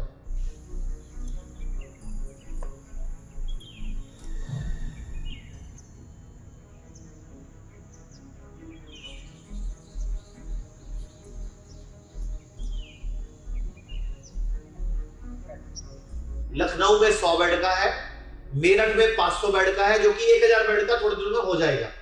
मुंबई में 150 बेड का है, डेराबस्सी चंडीगढ़ में 100 बेड है, इसके अलावा कुरुक्षेत्र में 70 बेड का है, पंचकुला हरियाणा चंडीगढ़ में ही है जो, वो भी 100 बेड का है। ये सब बहुत सुंदर है। इसके अलावा भारत में 48 हॉस्पिटल हो चुके हैं हमारे, 15 डे केयर सेंटर है, और इन सब में सब जगह पंचकर्मा की फैसिलिटीज हैं, सब जगह नेचुरोपैथी की फैसिलिटीज हैं, और बहुत बड़े बड़े फिल्म स्टार भी पंचकर्मा, आयुर्वेद, नेचुरोपैथी और योगा की बात करते हैं। सुनते हैं अक्षय कुमार ने काफी साल पहले पंचकर्मा के बारे में क्या कहा था। एकदम डायरेक्ट बोलूं, दिल से बोलूं, भाई मजा आ रहा है, जबरदस्त मजा आ रहा है आप लोगों से इस तरह डायरेक्ट बात करने में। दिल में जो भी आए बस एकदम खुल के बोल देना। आप लोग हमेशा से मेरी फिल्मों को इतना प्यार देते हैं। अभी हाल ही में मेरी एक नई फिल्म भी रिलीज हुई, उसके लिए आप लोगों ने इतनी तारीफ की, इतने अच्छे मैसेजेस भेजे, उसके लिए बहुत बहुत शुक्रिया आप लोगों का। आज मैं आपसे कोई दुख, गुस्सा, तकलीफ शेयर नहीं करूंगा। आज एक अच्छी सी बड़ी सी मुस्कुराहट शेयर करूंगा। ये लो, आजकल बहुत हल्का, बहुत हेल्दी महसूस कर रहा हूँ। पिछले कुछ दिन मैं शहर के शोर शराबे से दूर केरला के एक शांत से आयुर्वेदिक आश्रम में कुछ वक्त बिताया। क्या बताऊँ, बाय गॉड जन्नत की फील आ गई। ना टीवी, ना फोन, ना जंक फूड, ना ब्रांडेड कपड़े, एक सादा पहना हुआ सफ़ेद कलर का कुर्ता पजामा, सादगी भरा भोजन और ढेर सारा आयुर्वेदा का खजाना। बहुत कम लोग मेरे बारे में जानते हैं कि मैं पिछले 25 साल से आयुर्वेदा फॉलो करते आया हूँ, और इस बार मैंने जो आयुर्वेदा हीलिंग एक्सपीरियंस की है वो तो कमाल है। जैसे कभी कभी आपकी कार या बाइक की सर्विसिंग आप लोग करवाते हो, ऐसे 14 दिन मैंने अपने बॉडी की सर्विसिंग करवाई, और वहाँ मैंने ये जाना कि शायद हमें अंदाज़ा भी नहीं है कि आयुर्वेद के रूप में भगवान ने हमारे देश को कितना बड़ा खजाना दे रखा है, और हम इस खजाने की कदर ही नहीं कर रहे। हम अंग्रेजी दवाई की गोलियां खाकर, प्रोटीन शेक पीकर और स्टेरॉइड के इंजेक्शन लेकर जीने को जीना समझ रहे हैं। किसी विदेशी स्पा में जाकर फैंसी मसाज करवा के अच्छी सेहत ढूंढ रहे हैं। और मजे की बात बताऊं कि वही विदेशी लोग जिनके इलाज हम अपना रहे हैं, वो हिंदुस्तान में आकर हमारे आयुर्वेदा से अपनी ट्रीटमेंट करवाते। क्या यार, कब समझेंगे हम अपनी चीज की कीमत को। देखो भैया, मुझे एलोपैथिक दवाई या उसके इलाज से कोई प्रॉब्लम नहीं है, वो अपनी जगह बहुत अच्छी है, बहुत सही है, लेकिन हम अपनी ट्रेडिशनल मेडिसिन के तरीकों को क्यों भूल रहे हैं। जैसे आयुर्वेदा हो गया, योगा हो गई, नेचुरोपैथी हुआ, सिद्धा हुआ, उनानी, होम्योपैथिक की वैल्यू को क्यों भूल रहे हैं। हाँ, मैंने ये भी सुना है कि आयुर्वेदा दवाई में वगैरह में कभी कभी कुछ लोग हैं जो चीटिंग करते हैं, धोखेबाजी करते हैं, उन चीज़ों में कुछ मिलावट कर देते हैं, लेड या आर्सेनिक जैसी चीज़ें मिला देते हैं। लेकिन अगर आप सही ऑथेंटिक जगह जाओ तो मैं शर्त लगाने को तैयार हूँ कि आपके शरीर में ऐसा कोई बीमारी नहीं है जिसका इलाज हमारे ट्रेडिशनल इंडियन मेडिसिन सिस्टम में ना हो। आपको पता है हमारी गवर्नमेंट में एक फुल फ्लेज मिनिस्ट्री है आयुष नाम से, जो अल्टरनेट सिस्टम ऑफ मेडिसिन को एनकरेज करती है। मैं कहीं पढ़ा भी था कुछ महीने पहले कि गवर्नमेंट ने तो ये भी अनाउंस किया है कि अगर आप रजिस्टर्ड आयुर्वेद सेंटर में इलाज करवाते हो तो आपको बिल्कुल वैसे ही इंश्योरेंस बेनिफिट मिलेंगे जैसे कि कोई और हॉस्पिटल में मिलता है। और हमारे कई जनरेशन पुराने ये इलाज के तरीके ना सिर्फ मैं आपको बताऊं नेचुरल है, बल्कि एकदम साइंटिफिक भी है। हर इलाज के पीछे पक्का लॉजिक है, पर हमारा ना वो कुछ वैसा ही हाल है जैसे वो मुहावरा है ना, दिया तले अंधेरा। बेस्ट इलाज हमारे अपने देश में है, पर ढूंढने जाएंगे उसे फॉरेन देशों में, ढेर सारा पैसा खर्च कर देंगे। आपको पता है जिस आयुर्वेदिक आश्रम में मैं अभी कुछ दिन बिता के आया हूँ, वहाँ मैं अकेला हिंदुस्तानी था, बाकी सब अंग्रेज थे। वो हमारे देश में आके ठीक हो सकते हैं पर हम नहीं। ये बात कुछ हजम नहीं हुई। और बाय गॉड, अब भगवान के लिए ये मत सोच बैठना कि मैं ये सब किसी आयुर्वेदा कंपनी या सेंटर का ब्रांड एम्बेसडर बन के बोल रहा हूँ। ये बातें मैं अपने खुद के बॉडी का ब्रांड एम्बेसडर बन के कह रहा हूँ। और मैं चाहता हूँ कि आज से विनती करता हूँ कि आप सब भी अपने बॉडी के ब्रांड एम्बेसडर खुद बने, सिंपल और हेल्दी लाइफ जीना सीख लें और दिखा देते हैं इस दुनिया को कि हमारे आयुर्वेदा और योगा जैसे हिंदुस्तानी तरीकों में जो ताकत है वो किसी अंग्रेज के केमिकल इंजेक्शंस में नहीं है। भैया करके देखो यार, मेरी गारंटी है कि मेरी तरह हर सुबह एक स्माइल के साथ उठोगे। गुड नाइट, जय हिंद। तो देखा आपने कैसे अक्षय कुमार हर 6 महीने बाद, साल बाद अपनी बॉडी को डिटॉक्स करने, पंचकर्म करने जाते हैं, जैसे कि पहले तो नरेश त्रेहन ने भी आपको पंचकर्मा की, नेचुरोपैथी के और बॉडी को डिटॉक्स करने का बताया था। डॉक्टर सरीन एक और बात बोल रहे हैं, आयुर्जमा वेद। ये सुनिए डॉक्टर सरीन क्या बोल रहे हैं। I totally endorse what Dr. Trehan says. Ayurveda, if you break the word, Ayur means life, Veda is science. The science of life, Ayurveda doesn't mean medicine ही लेनी है. Ayurveda means आपकी दिनचर्या कैसी है, how you get up and how you live your day. And that is exactly, if you have the same life, but you know what you are achieving. Ayurveda is certainly a very good way of life. We have forgotten it, getting up late, sleeping late, eating different things which are not healthy. Eating what was not original to us. Yes. And of course, people eat 8-10 times a day. There was a time, your hormones come up, you have a breakfast, you have probably lunch or you have dinner, and in between small snacks. But don't keep eating non-stop. Give stomach and your hormones some rest. अब सुनिए doctor BM Hegde, ये भी एक बहुत बड़े heart specialist है, भारत के बहुत बड़े सर्जन है। ये आयुर्वेद के बारे में क्या बोल रहे हैं? Ayurveda is the mother of all medical wisdoms in this universe, if you really go deep into history. Alexander the Great invaded India, but of course he didn't come to India, but his army came up to North India, couldn't go down further because malaria killed most of the soldiers. But while they went back, they took all the Pandits and the texts from India. अब मैं आपको समझाता हूं कि cancer और normal cell में अंतर क्या है। कैंसर सेल खुद में कुछ बदलाव कर सकते हैं, जबकि नॉर्मल सेल ऐसा नहीं करते। नॉर्मल सेल नेचुरल चलते हैं। जैसे कैंसर सेल क्या करता है, वो बदलाव करता है। जैसे नॉर्मल सेल शरीर में कुछ सिग्नल फॉलो करते हैं डिवाइड होने के लिए और डिवीजन को रोकने के लिए, प्लस कैंसर सेल कोई सिग्नल फॉलो नहीं करते, कोई रूल फॉलो नहीं करते, कोई नियम फॉलो नहीं करते, यानी कि ये आपका एक बिगड़ा हुआ बच्चा होता है। और नॉर्मल सेल एक साथ जुड़कर ग्रुप में रहते हैं, लेकिन कैंसर सेल बागियों की तरह ब्लड के जरिए, लिम्फेटिक सिस्टम के जरिए शरीर के अगर अलग अलग हिस्सों में पहुंच जाते हैं और जाके उत्तरों में जाते हैं। जैसे कि आप बोलते हो कैंसर पहले यहां था, अब लीवर में आ गया, अब पेट में आ गया। और नॉर्मल सेल जब डैमेज होता है तो खुद को रिपेयर करता है या मर जाता है, लेकिन कैंसर सेल जब डैमेज होता है तो ना ये रिपेयर होता है ना ये मरता है, जबकि अपने पड़ोसी सेल को भी डैमेज करना शुरू कर देता है। इसीलिए हम लोग बॉडी को एल्कलाइन रखने की बात करते हैं। एल्कलाइन बॉडी में कैंसर सेल भी अपना स्वभाव बदल देते हैं। ये मैं आपको स्क्रीन पे जो मैंने आपको किताब दी थी ये कैंसर वाली, इसमें मैंने रिसर्चेस दी है लास्ट में। ये देखिए आप लास्ट में कि आयुर्वेद में कैंसर को कैसे देखा जाता है।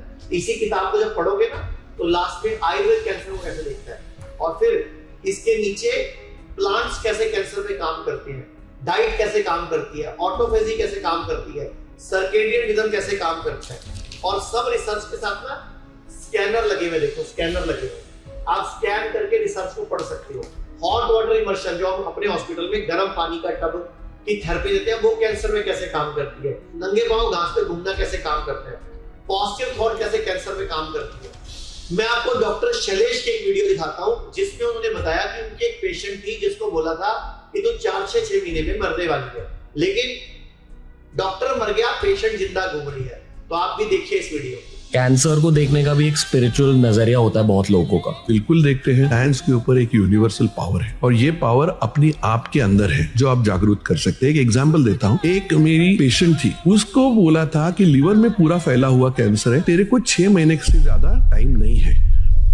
वो बोली मेरी बेटी जो है वो 12th स्टैंडर्ड में और वो जब तक उसका करियर नहीं बनता तब तक मैं मरूंगी नहीं। वो टाटा कैंसर में गई, दिल्ली में राजीव गांधी कैंसर में गई, 10 बार वहां से बायोप्सी किया गया। हर डॉक्टर ने उसको बोला तू 6 महीने जा रही है। आज 20 साल हो गए, वो जी रही है। जिन्होंने उनको बोला कि तुम इतने 6 महीने मरे, वो डॉक्टर भी मर गए लेकिन ये जी रही। सो सिर्फ पॉजिटिविटी था। जिसका एटीट्यूड ये है वो ज्यादा साल जीती है। सो कैंसर हो गया तो रोना धोना ठीक है, पहले दिन आप इमोशन है, अपनी उसके बाद में सोचने का जो है ना नहीं। और ये जो मैंने सीखा ना, वो मेरे एक पेशेंट जो एकदम अशिक्षित था उसने मेरे को सिखाया। तो देखा आपने कैसे इच्छा शक्ति से भी अपने आप को जिंदा रखा जा सकता है और विश्वास एक बहुत बड़ा रोल है। अगर आपको आयुर्वेद पे विश्वास है, नेचुरोपैथी पे विश्वास है, डाइट सिस्टम पे, डीआईपी डाइट पे, ग्रैंड सिस्टम पे, एल्कलाइन डाइट पे, लंदन पे, जिस आयुर्वेद ना लंदन परम इस पे विश्वास है, तो आप कैसे भी कैंसर को, स्टेज 4 कैंसर के पेशेंट को भी वापस लंबा जीवन दे सकते हो। लेकिन वक्त रहते आओ, बायोप्सी कराने से पहले आ जाओ, छेड़ाखानी करे बगैर आ जाओ। और बहुत सारे पेशेंट तो खुद कहते हैं कि हाँ आपको साथ साथ कीमो करनी है, साथ साथ आयुर्वेद की हेल्प लेनी है, दोनों को मिलकर चलाना है।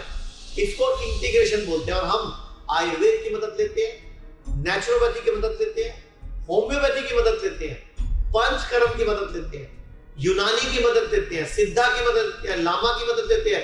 मतलब हम सारी पैथियां, जिसको हम तिब्बती पैथी भी बोलते हैं, उसकी मदद लेते हैं।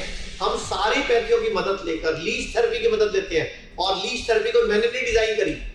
जब हमारे धनवंतरी भगवान धरती पर प्रकट हुए थे, जो धनतेरस मनाते हो, दिवाली से एक दिन पहले धनतेरस, वो धनवंतरी दिवस है। तो धनवंतरी भगवान अपने एक हाथ में गिलोय लेकर और एक हाथ में लीच थेरेपी को जोंक थेरेपी भी बोलते हैं। स्क्रीन पे फोटो देख रहे हो आप। ये जोंक आपका सिर्फ गंदा खून चूसती है। तो ब्रेस्ट की गांठ हो, मुंह की गांठ हो, गले की गांठ हो, लैट्रिन वाली जगह रेक्टम कैंसर हो, या कहीं भी ऐसी जगह पे बॉडी में ब्लॉकेज हो, वेरिकोज वेन हो, या कहीं पे कोई बॉडी में कहीं बहुत बड़े दाग हो, मुहासे हो, पिंपल्स हो, वहां भी लीच थेरेपी काम करती है। ट्यूमर को भी खत्म करती है, रसौली को भी खत्म करती है। मैं आपको कुछ फोटोज दिखा रहा हूं स्क्रीन पे। ये देखिए कैसे इन पेशेंट के कीमोथेरेपी हो गई, रेडियोथेरेपी हो गई, सर्जरी हो गई। अब इनका क्या नुकसान हुआ देखो। मैं ये पेशेंट का देखो कितना बड़ा जख्म है ये कान पे। ये देखो आप, सुनो इनके कहां से आया ये। नमस्कार, मैं डॉक्टर गरिमा, हिम्स हॉस्पिटल मेरठ से। ये हमारे साथ पेशेंट हैं राहुल जी, जिनकी उम्र है 36 साल। ये हमारे पास जब पहली बार आए थे तो 27/12 को आए थे। जिनको टंग कैंसर हुआ था, जिनका पहले ऑपरेट भी हो चुका है, मगर अभी जो कैंसर है वो बहुत ज़्यादा एरिया में फैल चुका है। और ये हमारे पास भर्ती हुए थे, कौन सी तारीख को भर्ती हुए थे?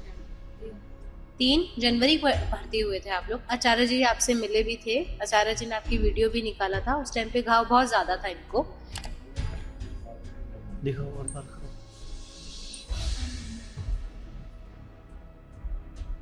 जीभ हिलाओ ना, जीभ हिल रही है। काट दी पूरी पूरी दिखाओ। अच्छा, पूरी जीभ कटी हुई है। अब दिखाओ जख्म जो बाद में आया ना। ये तो हाँ,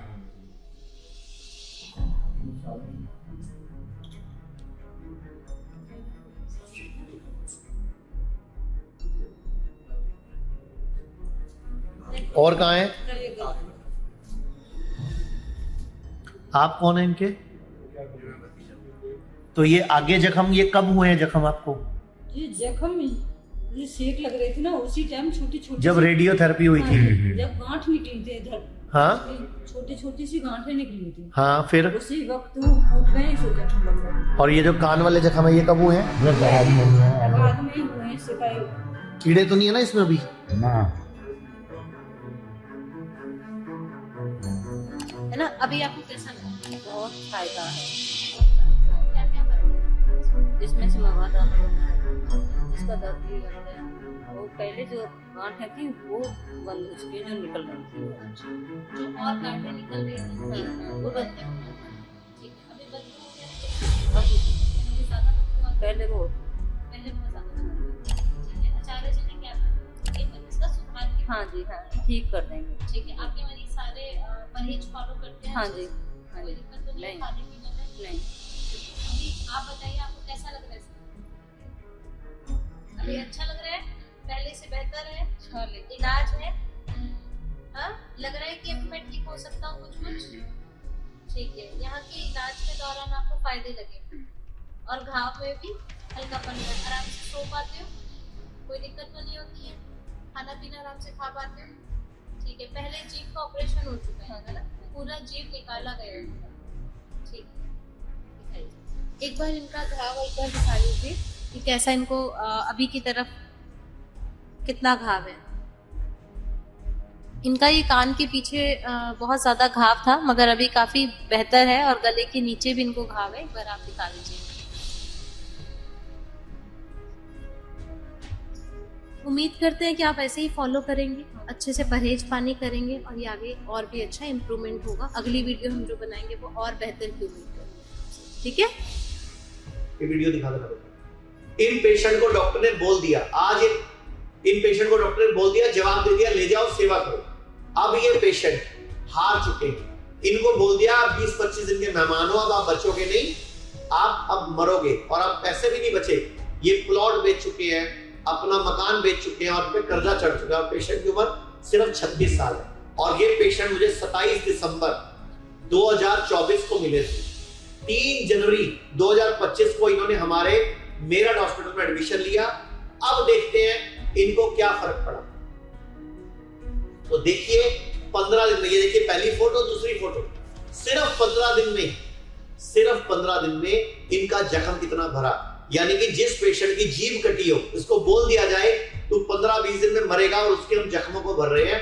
और सोचिए पेशेंट गरीब है, इसके पैसे खत्म हो चुके हैं और हम लोगों ने भी इससे कोई पैसा नहीं लिया, सारा इलाज मुफ्त किया। हम भी आप ही की तरह के आम आदमी हैं, भारतीय हैं, राजीव दीक्षित को फॉलो करते हैं, आयुर्वेद को फॉलो करते हैं। हम भी हमारे हॉस्पिटल में कोई फालतू बिल नहीं बनते, कोई फालतू टेस्टिंग नहीं कराई जाती, कोई बोतल नहीं चढ़ाई जाती, कोई इंजेक्शन नहीं लगाए जाते। सिर्फ और सिर्फ आयुर्वेद, नेचुरोपैथी, सही डाइट की मदद से आपकी मदद की जाती है। एक मैं और फोटो दिखाता हूं आपको। ये पेशेंट की पहली फोटो है।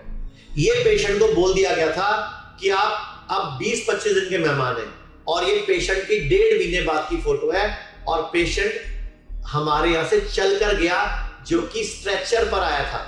व्हील चेयर पे आया हुआ पेशेंट चल के जाए, कितनी बड़ी बात है। ये आयुर्वेद की शक्ति है, ये नेचुरोपैथी की शक्ति है।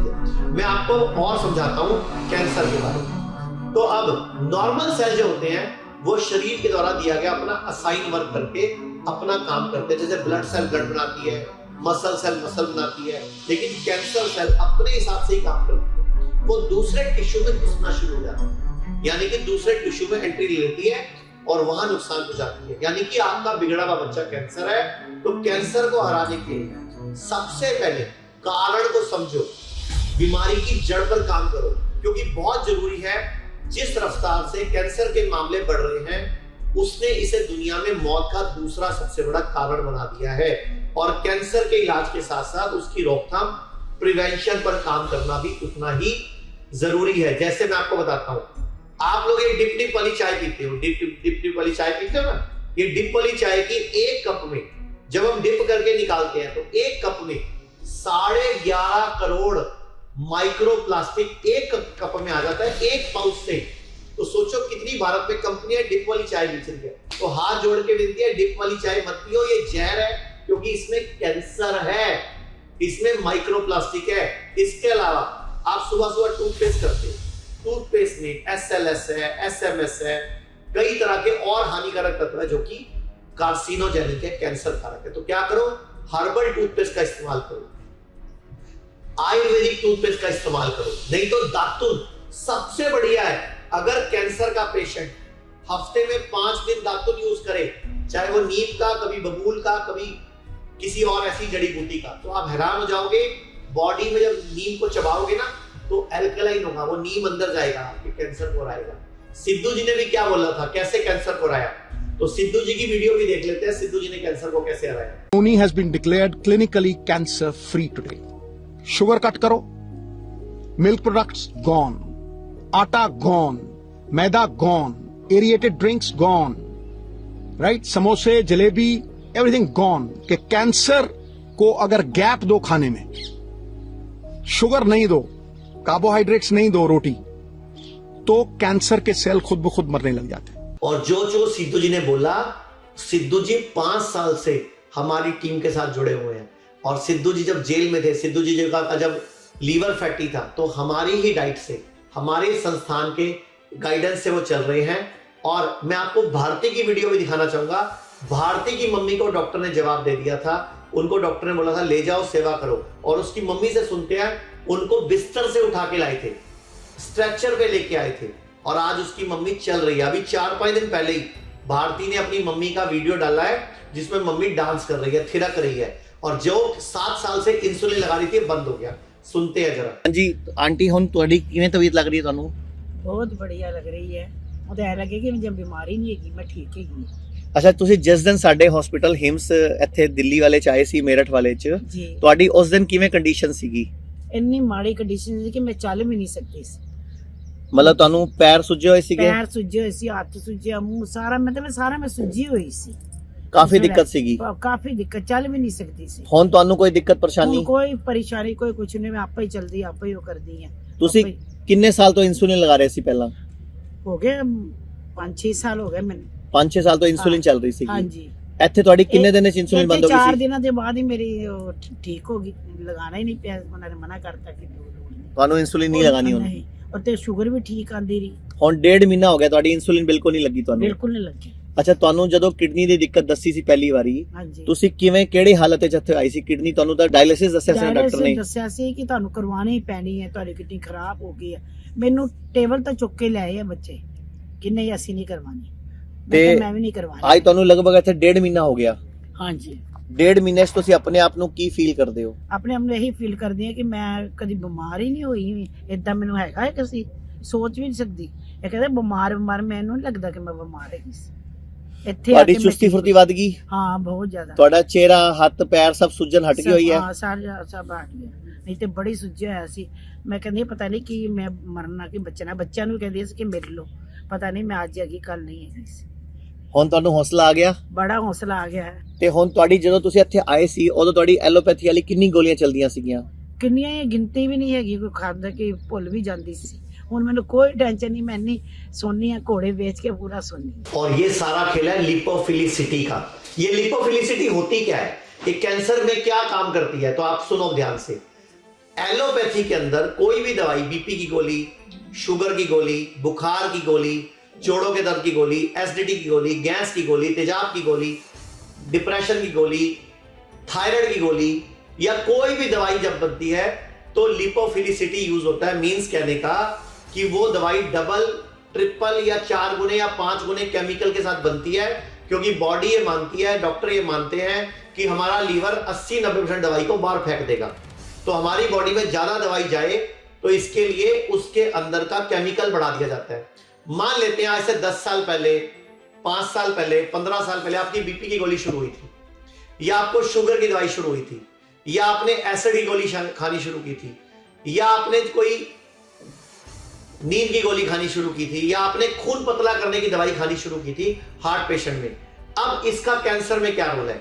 थोड़े टाइम के बाद लीवर इसका केमिकल बाहर फेंकता रहता है, थोड़े दिन बाद दवाई असर नहीं करती तो डॉक्टर दवाई की डोज बढ़ा जाता है। फिर कोई और बीमारी आती है, दवाई एक और शुरू हो जाती है। बीच में आपको कोई जॉन्डिस, निमोनिया, बुखार, चिकनगुनिया, मलेरिया, डेंगू हो जाता है, उसकी दवाई शुरू हो जाती है, और एक टाइम आता है आपका लीवर कॉम्प्रोमाइज हो जाता है।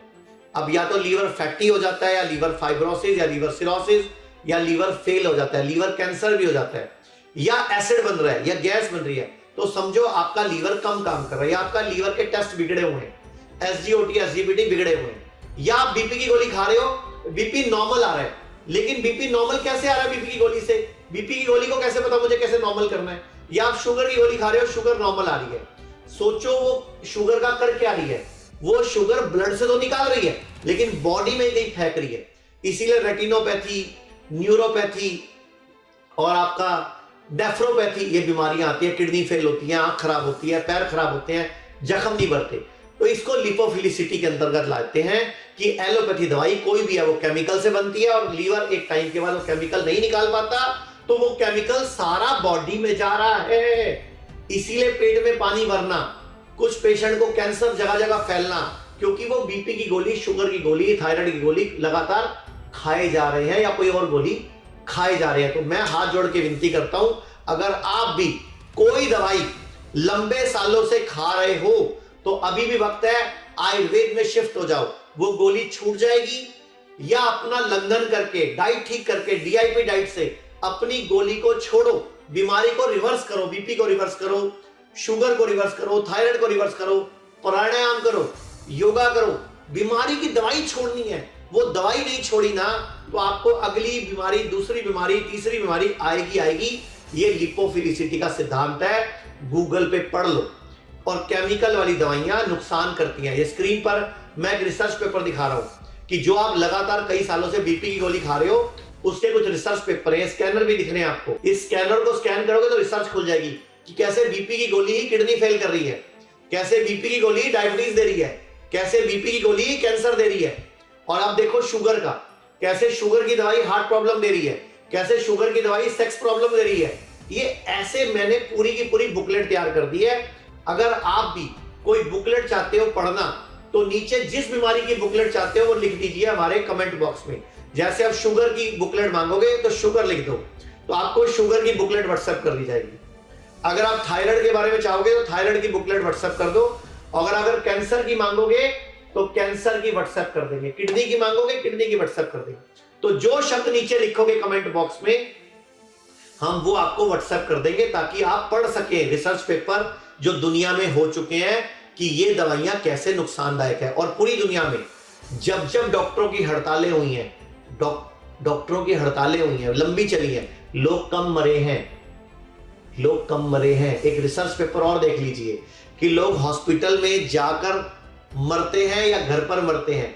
अगर किसी को कोई बीमारी हो जाए, हॉस्पिटल ले जाने में बचने के चांस ज्यादा होने चाहिए ना, लेकिन रिसर्च कुछ और बोल रही है। चलो मैं अब ये बातें नहीं करूंगा क्योंकि मेरे एलोपैथी वाले भी दोस्त हैं, वो भी मेरे मित्र हैं, मैं ज्यादा बात नहीं करूंगा। मैं अपनी लकीर की बात करूंगा, अपनी लाइन बड़ी करेंगे, हम आयुर्वेद की, नेचुरोपैथी की बात करेंगे।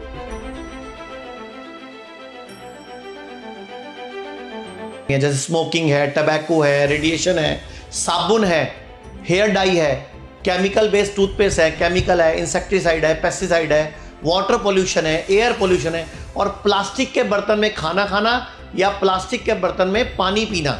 ऐसे ही लाइफस्टाइल चॉइसेस जैसे डाइट है, अल्ट्रा प्रोसेस फूड है, पैक्ड फूड है, नॉन वेज है, डेयरी फूड है, फिजिकल इनएक्टिविटी है, अल्कोहल है, स्ट्रेस है, ये सब टॉक्सिन पूरी तरह से शरीर में इकट्ठा हो जाते हैं और जब ये सेल तक पहुंचते हैं तो हमारा डैमेज होता है और डीएनए का रिपेयर मैकेनिज्म भी फेल हो जाता है, जिससे परमानेंट म्यूटेशन होती है, डीएनए चेंज होता है और यही कैंसर सेल है। और साथ ही ये सारे फैक्टर हमारे इम्यून सिस्टम को भी कमज़ोर करते हैं, जिसकी वजह से कैंसर और डैमेज सेल को मारने वाला इम्यून सिस्टम अच्छे से काम नहीं कर पाता, जिससे कैंसर और तेजी से बढ़ने लग जाता है। अब मैं आपको एक फोटो दिखाता हूं, ये देखिए ध्यान से। ये पेशेंट के पूरी आंख बंद हो चुकी है, इतना बड़ा ट्यूमर मुंह पे है, इसको कैंसर हो चुका है, त्वचा का कैंसर प्लस मुंह के ऊपर कैंसर आ गया। अब अगली फोटो में देखिए, इनकी आंख भी बंद हो गई थी, इनको दिखना बंद हो गया था, आंख खुली नहीं रही थी, लेकिन ये देखो लीच थेरेपी लगी हुई है।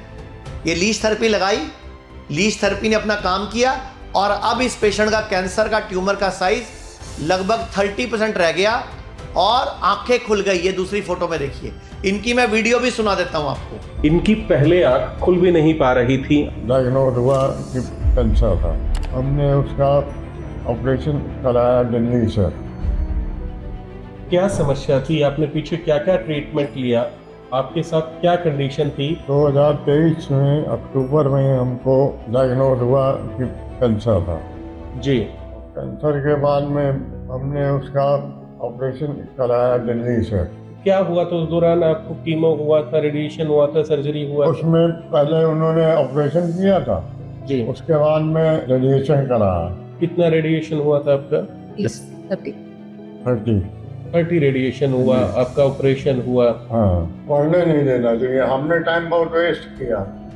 जी जी। एलोपैथी में ये एलोपैथी में डॉक्टर, ये कर लो, वो कर लो, ये डॉक्टर दिखा लो, लेकिन हमको उसका बेनिफिट अब जाकर यहाँ पे आके हमको उसका बेनिफिट ऐसा मिला है कि हमारे दाने बैठ गए हैं और बाकी भैया बहुत अच्छा ट्रीटमेंट कर रहे हैं। उम्मीद है ये भी खत्म हो जाएगा। तो देखा आपने कैसे हर व्यक्ति कैंसर को हरा रहा है। एक मैं आपको प्लेसिबो इफेक्ट भी दिखाता हूं कि कैसे कैंसर में प्लेसिबो इफेक्ट भी काम करता है, विश्वास की शक्ति। एक मैं वीडियो दिखाता हूं 50-60 साल पुरानी।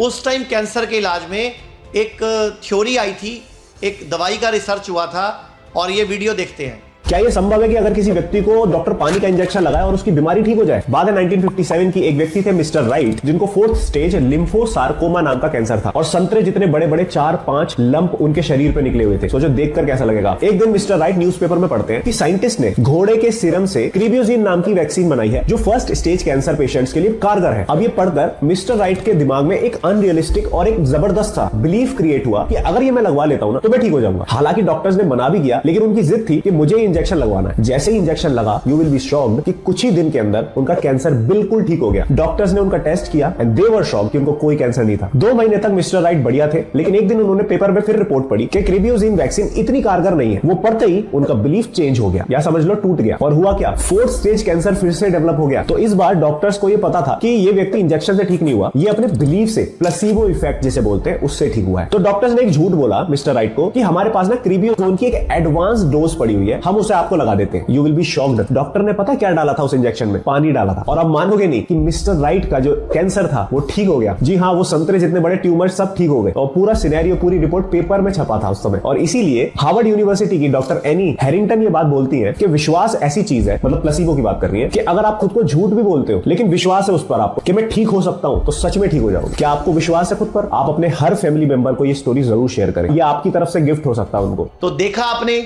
पानी की वैक्सीन से भी कैंसर ठीक हुआ। मतलब पानी की वैक्सीन नहीं था, मतलब था बिलीफ सिस्टम, बिलीव, विश्वास। अगर आपको आयुर्वेद पे विश्वास है, नेचुरोपैथी पे विश्वास है, सही डाइट पे विश्वास है, हमारे डॉक्टर्स पे, हमारी टीम पे, हमारे जैसे और डॉक्टर पे विश्वास है, तो आप भी कैसे भी कैंसर को हरा सकते हो। लेकिन उसमें शक नहीं चाहिए, शुबा नहीं चाहिए, कॉन्फिडेंस चाहिए। और सुन लो, पूरे भारत में हमारे 125 सेंटर हैं, कहीं भी जाके डॉक्टर से मिल सकते हो। लेकिन अगर कैंसर का इलाज कराना है तो हमारे बड़े हॉस्पिटल मेरठ, लखनऊ, चंडीगढ़ में डेराबस्सी, पंचकुला, नवी मुंबई या कुरुक्षेत्र, ये बड़े हॉस्पिटल है, पहले यहां आना है। बाद में जो छोटे हॉस्पिटल है, अहमदाबाद है, वडोदरा है, सूरत है, सोनीपत है, अंबाला है, हैदराबाद है, चेन्नई है, बेंगलोर है, कानपुर है, पटना है, या और पूरे भारत में कहीं कहीं है, जहां भी मेरठ सिटी में है, ऐसे प्रयागराज में है, इनमें बाद में, चंडीगढ़ सिटी में भी है, इनमें बाद में जाना है। कैंसर के लिए पहले बड़े में आना है, वहां से सीखना है, थेरेपी सीखनी है, और बाद में पंचकर्म और आयुर्वेद की दवाई कंटिन्यू करनी है नॉर्मल हॉस्पिटल से। और कुछ कैंसर के पेशेंट में आयुर्वेद की दवाई लंबा चलती है, साल 2-3 साल भी चलती है, ताकि कैंसर दोबारा ना आए। और इस दवाई का कोई साइड इफेक्ट नहीं है।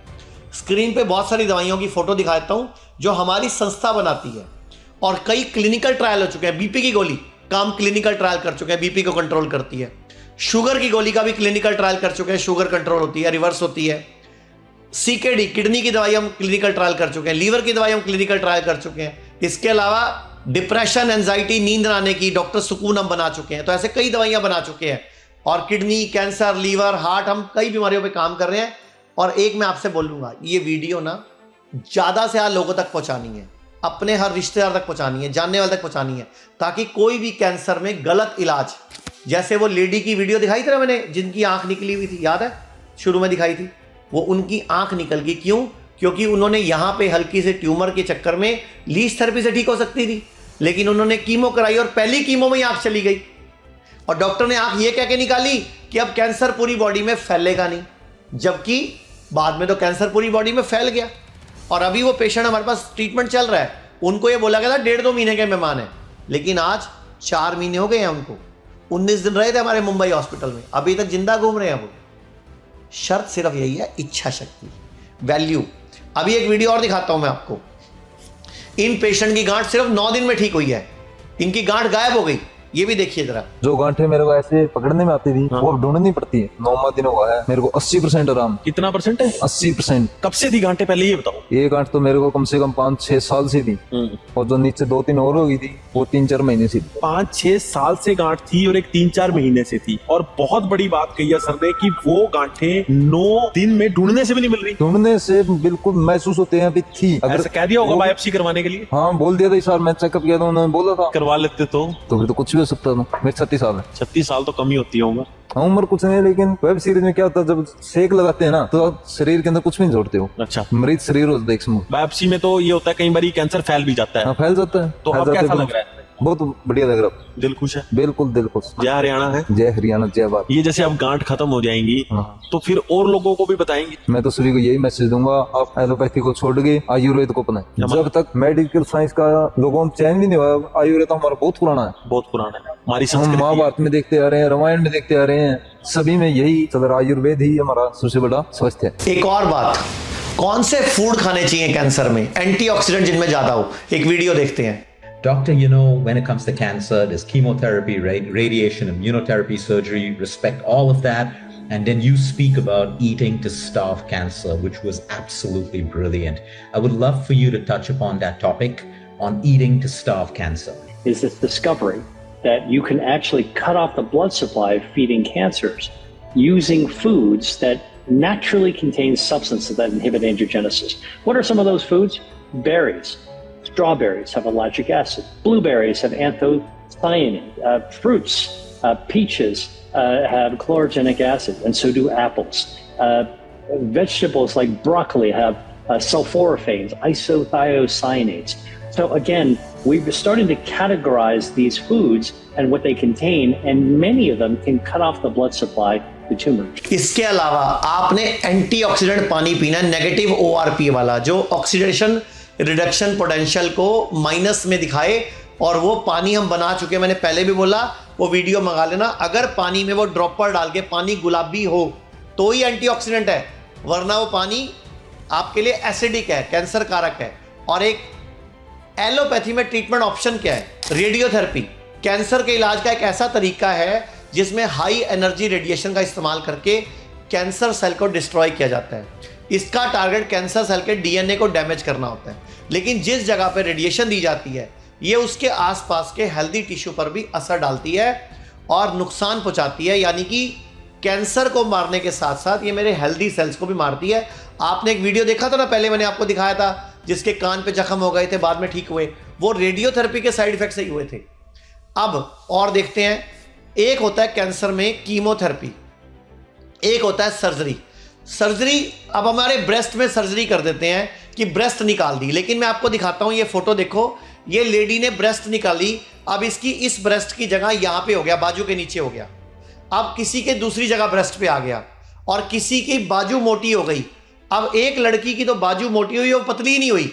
सर मेरे को 2 बार डिटेक्ट हुआ था। आपका नाम क्या, उम्र क्या है? मेरा नाम नेहा कक्कड़ है, मेरी एज 32+ है। और आपको क्या हुआ था पहले, सबसे पहले क्या हुआ था? सर सबसे पहले मेरे को CA राइट ब्रेस्ट हुआ था। CA राइट ब्रेस्ट मेरे को 2014 में डिटेक्ट हुआ था।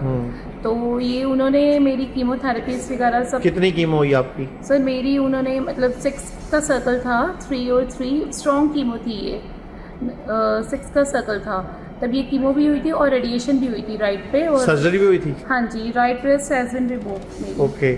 उसके बाद मेरा 8 साल ठीक रहा। 8 साल बाद 2022 में मेरा ये दोबारा आया, तो 2022 में मुझे ये ओवेरियन कैंसर डिटेक्ट हुआ। ठीक है। हाँ जी, तब भी मेरी कीमोथेरेपीज वगैरह चली थी। फिर अब ये 1.5 साल के बाद अब मेरा पानी, अब ये दोबारा आपको ये बाजू जो आपकी इतनी फूल गई है, ये आपको उसके साइड इफेक्ट आ रहे हैं। हाँ जी ठीक सर। है। और अब आपको दोबारा फिर बता दिया कि दोबारा आपके यहाँ पे अब क्या बोल रहे हैं, पानी भर रहे हैं सर। यहाँ पे। अब तो मेरा पानी भर गया, मैंने तो गई ही नहीं हॉस्पिटल में, डायरेक्ट यहीं आ गई अब।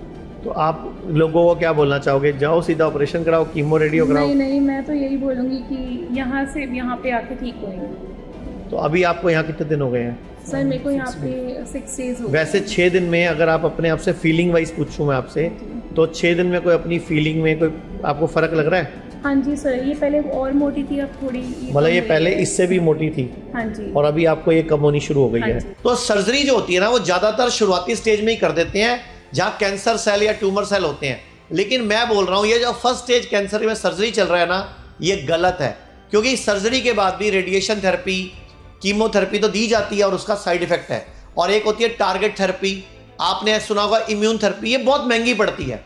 तो जो भी ये टारगेट थेरेपी है, इम्यूनोथेरेपी है, या आजकल आपको बोला जाता है कि कीमोथेरेपी है, ये सबको ही ट्रीटमेंट समझते हो, जबकि ट्रीटमेंट अंदर से होता है, बॉडी अंदर से सेट होगी।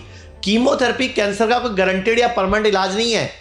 ये जो मैं आपको डॉक्टर सैबी की एक वीडियो दिखाता हूं, डॉक्टर सैबी ने खुद बताया कि कीमो हमें नुकसान पहुंचा रही है। डॉक्टर सैबी बहुत बड़े एक डॉक्टर हैं अमेरिका में, अभी सुप्रीम कोर्ट से केस जीते हैं। इनको जो कैंसर लॉबी है ना, मेडिकल लॉबी, फार्मा लॉबी ने केसों में फंसा दिया, इस डॉक्टर को सस्पेंड करा दिया। Is an approach that destroys cells. Chemotherapy doesn't distinguish between good cells and bad cells. It destroys cells. It's an acid approach. What kind of approach? Acid. Oh, acid approach. Okay. My approach is an intracellular cleansing. What causes disease in the first place? An acid condition. Well, let us sweep it out. Let us find the plants that are consistent with cleansing. तो cancer का guaranteed इलाज कोई भी chemotherapy, radiotherapy, surgery नहीं है। Cancer का guaranteed इलाज एक ही व्यक्ति के पास है जो शीशा देखने में नजर आता है, यानी कि आप स्वयं। तो अगर आपको पता हो पूरी बात, तो पूरी दुनिया में हजारों डॉक्टर मारे जा चुके हैं, हजारों डॉक्टर, और आजकल तो लोग खड़े खड़े मर रहे हैं। तो फिर आप क्यों मरने से डरते हो? आप देखो ये वीडियो देखो आप।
तो आपने देखा डांस करते करते लोग जगराते में नाचते हुए कहीं भी मर रहे हैं, जिम में मर रहे हैं। तो कहने का मतलब ये है कि जब ये खड़े खड़े मर सकते हैं, तो अगर आपकी मौत हो जाएगी तो उस चक्कर में डर क्यों रहे हो? लेकिन डरने के चक्कर में कीमोथेरेपी, रेडियोथेरेपी से आप कंडम होके आ रहे हो, अच्छे खासे चल के जाते हो और वहां से वजन घटवा के बिल्कुल पैदल होके आते हो।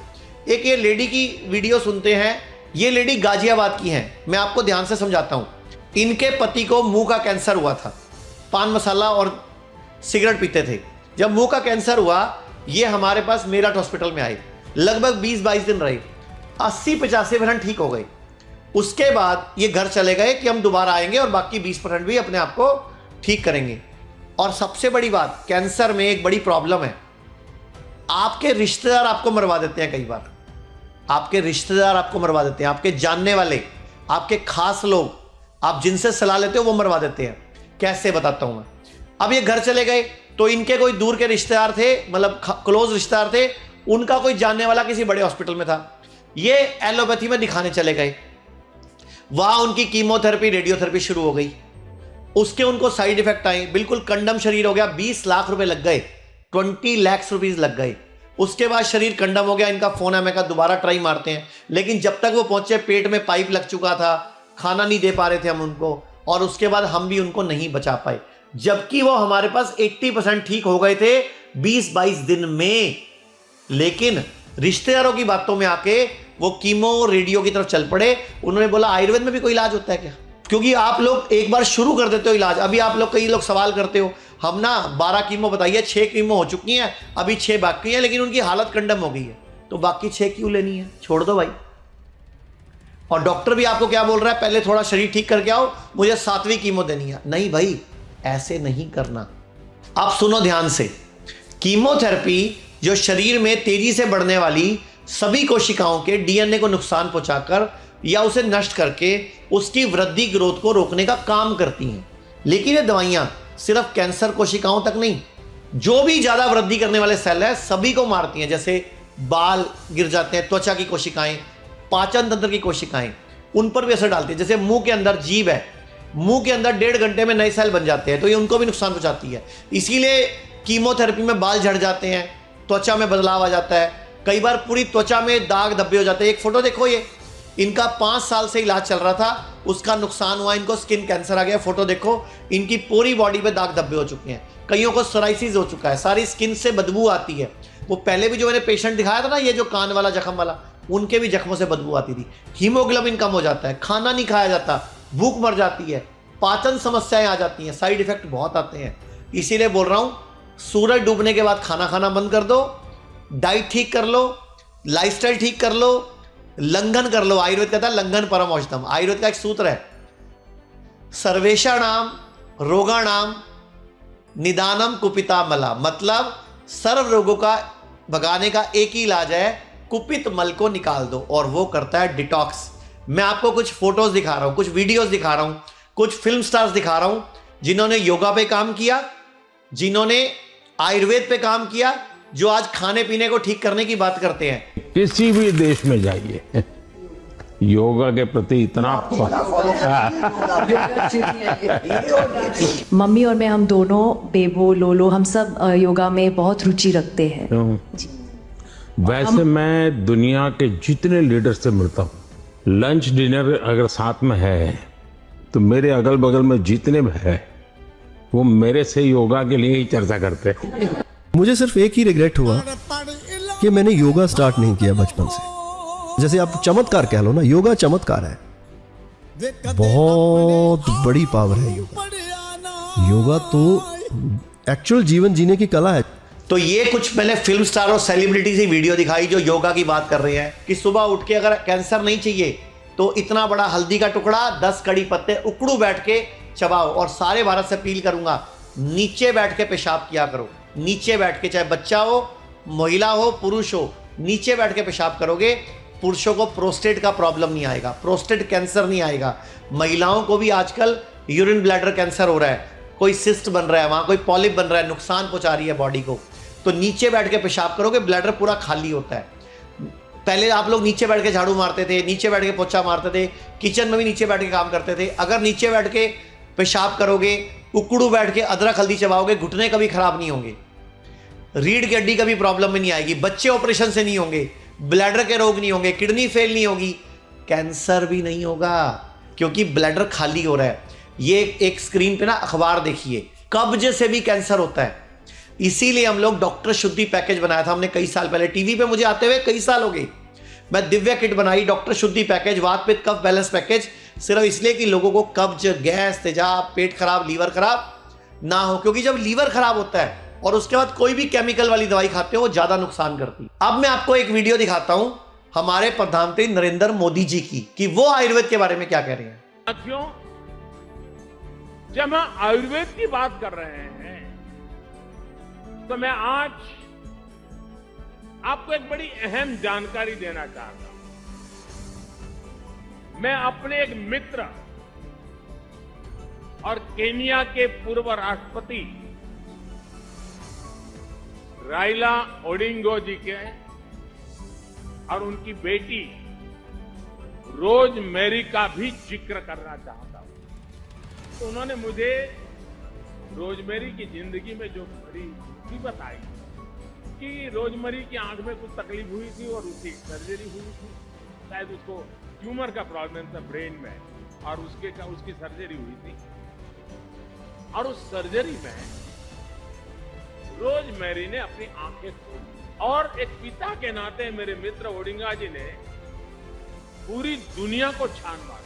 विश्व का कोई बड़ा देश ऐसा नहीं होगा जहां रोजमेरी का उपचार न होगा। तो सुना आपने, ये रोजमेरी की आंखों की रोशनी गई क्यों? ब्रेन में एक सर्जरी, ट्यूमर के दौरान सर्जरी हुई तो इसकी रोशनी चलेगी। इसीलिए बोलता हूं इमीडिएटली एक बार में सर्जरी के लिए, ऑपरेशन के लिए तैयार मत हो जाया करो। दूसरे डॉक्टर सेकंड ओपिनियन की वेट करो। सेकंड ओपिनियन सेम बिरादरी का नहीं होना चाहिए, अलग बिरादरी दूसरी पैथी का होना चाहिए। सेम बिरादरी वाला तो सेम बात बोलेगा। डॉक्टर अंशुमन ने, जो कैंसर सर्जन है, उन्होंने अपने कई पॉडकास्ट में बोली है ये बात। और डॉक्टर अंशुमन हमारे हॉस्पिटल में आ चुके हैं, पेशेंट से मिल चुके हैं, उसकी भी क्लिप देख लीजिए। स्टोरी बताता हूं, आप बीती है इसलिए कोई कही सुनाई बात नहीं है। मेरी पत्नी भी डॉक्टर है, मैं दिल्ली में कार्यरत था। मेरे 2 बच्चे हैं। छोटा बेटा जब पैदा हुआ तो एक प्राइवेट हॉस्पिटल में गायनेकोलॉजिस्ट जो हमारी जानकार थी, उन्होंने ऑपरेशन सीजरियन सेक्शन करके ऑपरेट करके किया। बच्चे को 2 घंटे रखना होता है नीकू में, नियोनेटल आईसीयू में ऑब्जर्वेशन के लिए। उसके बाद पीडियाट्रिक्स का डॉक्टर आके मुझसे कहता है, मैं एस्टैब्लिश कैंसर सर्जन दिल्ली का था, मेरी पत्नी प्लास्टिक सर्जन है, और आगे कहता है कि बच्चे के हार्ट में सुराख है। ये लैंग्वेज थी और इसको भी रखना पड़ेगा। तो मैंने उसको टेक्निकली पूछा, ASD BSD क्या है? नहीं, वो तो देखना पड़ेगा, बहुत खतरा है। मैंने कहा मैं डॉक्टर हूँ। बोला हाँ मैं जानता हूँ, ये मैं इसलिए बता रहा हूँ मैं डॉक्टर हूँ। उसके बाद ये स्टेटमेंट होगा। फिर 2 घंटे बाद बोला कि नहीं अभी तो बहुत ज़्यादा सीरियस है। क्योंकि मैं अलीगढ़ से पास आउट था, मैंने पता किया अलीगढ़ के कुछ पास आउट डॉक्टर यहाँ हैं क्या उसी हॉस्पिटल में। हॉस्पिटल का नाम नहीं लूँगा, बड़ी चेन है। तो एक डॉक्टर मिला, उसको मैंने कहा मेरे बच्चे को देख के बताओ क्या कंडीशन है। बोला कि एब्सोल्युटली नॉर्मल है, क्योंकि वो मेरा जानकार था। फिर मैंने वहां जाकर नर्स को बोला कि तुम मेरे बच्चे को ट्रांसफर करो, शिफ्ट करो वार्ड में। और मैंने लिख के दिया कि जो भी होगा मेरे बच्चे को उसकी जिम्मेवारी मैं लेता हूं। मैंने शिफ्ट करा लिया, अगले दिन डिस्चार्ज करा लिया। वो बच्चा मेरा अभी एडल्ट है। उसके बाद मैंने चेक भी कराया, कहीं कोई हार्ट में सुराख नहीं था। उसके बाद उस पीडियाट्रिशियन को बुला के मैंने एक बात कही कि देखो ये बच्चा है, अभी पैदा हुआ है, इससे मेरा 9 महीने कुछ दिन का इमोशनल अटैचमेंट रहा। मैं जिस ब्रांच का डॉक्टर हूँ, कैंसर, अगर मेरे पास मरीज आता है, अगर मैं इस तरह से डराऊं, सोच रहा हूँ इंसान घर बेच देगा, जेवर बेच देगा। लेकिन मैंने कसम खाई कि ऐसा कभी नहीं करूँगा। तुम सोचो, तुम जैसे लोग डॉक्टर के प्रोफेशन को बदनाम कर रहे हो। ये बोल के मैं वहां से आया था। अभी हमारे चंडीगढ़ में भी मेरे बहुत अच्छे जानने वाले एक आयुष डिपार्टमेंट में ऑफिसर है, उनका बेटा 31 साल का, ब्रेन ट्यूमर था। तीसरी कीमो में ही उसको ब्रेन स्ट्रोक हुआ, डेथ हो गई। नहीं होना चाहिए। 4 महीने की बेटी थी उसकी। इसीलिए मुझे दुख होता है कि आप एक ही बार डॉक्टर की बातों में आके सर्जरी के लिए तैयार मत हो जाओ। और अब सुनते हैं जो मोदी जी ने वीडियो बनाई, उसके बाद उस लेडी का हुआ क्या। लेकिन रोजमेरी की आंखों में रोशनी वापस नहीं आई। आखिरकार उन्हें सफलता भारत में मिली, और वो भी आयुर्वेद उपचार के बाद। आयुर्वेद का उपचार किया गया, रोजमेरी की रोशनी वापस आ गई। वो आज देख रही है, जब उसने पहली बार अपने बच्चों को फिर से देखा तो मुझे ओडिंगा जी बता रहे थे, वो पल उसकी जिंदगी की स्वर्णिम पल थी। अभी पिछले 2-3 महीने से मुझे आई साइट की भी प्रॉब्लम काफ़ी ज़्यादा सीवियर हो गई। मतलब 2 बार मुझे लेज़र भी करवाना पड़ा और मेरी आंखों में भी इंजेक्शंस लग रहे थे। सुबह 6 से लेके 10 बजे तक मुझे सूरज की किरणों की वजह से कुछ नज़र नहीं आता था। मतलब मुझे 10 फुट भी नज़र नहीं आता था। तो 4 दिन के बाद अचानक जब मैं नीचे से ऊपर आया तो मुझे लगा कि यार मुझे तो बिल्कुल दिख रहा है। तो वो जो चीज़ मेरी पिछले 2-3 महीने से बिल्कुल ख़राब थी, मतलब मेरी आंखों का भी जो मेरा विजन है वो ठीक हो गया। तो ये आपके सामने एक पेशेंट है जिनको सिर्फ 4 दिन हुए यहाँ हॉस्पिटल में आते हुए, आज 5वां दिन है। आज 5वां दिन। और आज ही विजन वापस आया। कल इनको चौथे दिन में इनको विजन वापस आ गया था। जो सुबह 6 से 10 इनको 4 घंटे के लिए कुछ नजर नहीं आता था, 10 फुट दूर का भी, वो सारा इनको चौथे दिन वापस आ गया। तो ये कितना बड़ा आयुर्वेद का, नेचुरोपैथी का और सृष्टि के 5 तत्वों को बैलेंस करने का चमत्कार। तो देखा आपने, आयुर्वेद की मदद से पंचकर्म की मदद से, अक्षी तर्पण की मदद से आंखों की रोशनी वापस आ गई। आयुर्वेद में अगर आंखों का रोग है तो अक्षी तर्पण होता है, दिमाग का रोग है तो शिरोधारा, शिरोपिच्चू, शिरोलेपम होता है, कान का रोग है तो कर्णपुरन होता है, नाक का रोग है तो नस्यम होता है, हार्ट की प्रॉब्लम है तो हृदय बस्ती होती है, पेट का रोग है तो उदर बस्ती होती है, इनफर्टिलिटी है, बच्चा नहीं हो रहा, उसका इलाज भी आयुर्वेद में होता है। बिना आईवीएफ के भी बच्चे पैदा होते हैं। हमारे पास तो ऐसे पेशेंट हैं जिनके 2-2, 3-3 आईवीएफ फेल हो गए थे तो भी बच्चे पैदा हुए। आईवीएफ फेल होने के बाद आयुर्वेद से ये 2-2 बच्चे, कहां लोगों का एक नहीं पैदा होता, इनके 2-2 हुए, वो भी किसी बिना आईवीएफ के। फर्टिलिटी हुई आयुर्वेद की मदद से, नेचुरोपैथी की मदद से, आयुर्वेद के डॉक्टरों की मदद से। तो अब पूछते हैं इनसे और इनकी पूरी स्टोरी सुनाता हूं। ये 2019 में पैदा हुआ है। 2019 पैदा हुई है, 2019 में हम हर जगह ट्रीटमेंट ले चुके थे, काफी जगह ट्राई भी किया, पर कहीं भी जगह रिजल्ट नहीं मिला। फिर हम किसी ने हमें बताया तो हम फिर यहाँ पे आए, फिर सर के साथ, मैम गितकर मैम के साथ हमारी बातचीत हुई, तो यहाँ से ट्रीटमेंट लिया। फिर उसके बाद हमारे, अभी मैं आपको एक किस्सा बताता हूं। हमारे चंडीगढ़ में जो बलराम जी टंडन थे, राज्यपाल थे, उनके बेटे संजय टंडन जी हमारे बीजेपी के नेता हैं, काफ़ी बड़े पर्सनैलिटी है चंडीगढ़ के। इस बार लोकसभा का इलेक्शन भी लड़े थे। उनको 7 साल हो गए थे एसिड की गोली खाते। एसिडिटी की गोली खाते हो ना आप लोग, एसिडिटी की गोली कई लोग खाते हैं, सुबह सुबह गुलाबी गोली, कोई गुलाबी शरबत पीता है। 7 साल से वो गोली खा रहे थे और मैंने उनको समझाया कि ये गोली किडनी फेल कर सकती है, लीवर खराब कर सकती है और आपको नुकसान पहुंचा सकती है। कहते हैं गोली नहीं खाऊं तो एसिड बनता है। तो मैंने उनको एक तरीका बताया कि आप छोटी इलायची और लौंग को बराबर मात्रा में भून लो, छोटी इलायची और लौंग को बराबर मात्रा में भून लो, उसका पाउडर बना लो और छोटी सी डिब्बी भर के रख लो, रोज सुबह खाली पेट 1 चुटकी खा लो। उन्होंने सिर्फ 7 दिन खाई, 7 दिन, 6 दिन, 7 दिन खाई और आज 4 महीने हो गए हैं। अभी मैं जो वीडियो रिकॉर्ड कर रहा हूं ये फरवरी 2025 में कर रहा हूं, अभी तक उन्होंने गोली नहीं खाई और उन्होंने ये नुस्खा कईयों को बता दिया। तो ये है आयुर्वेद।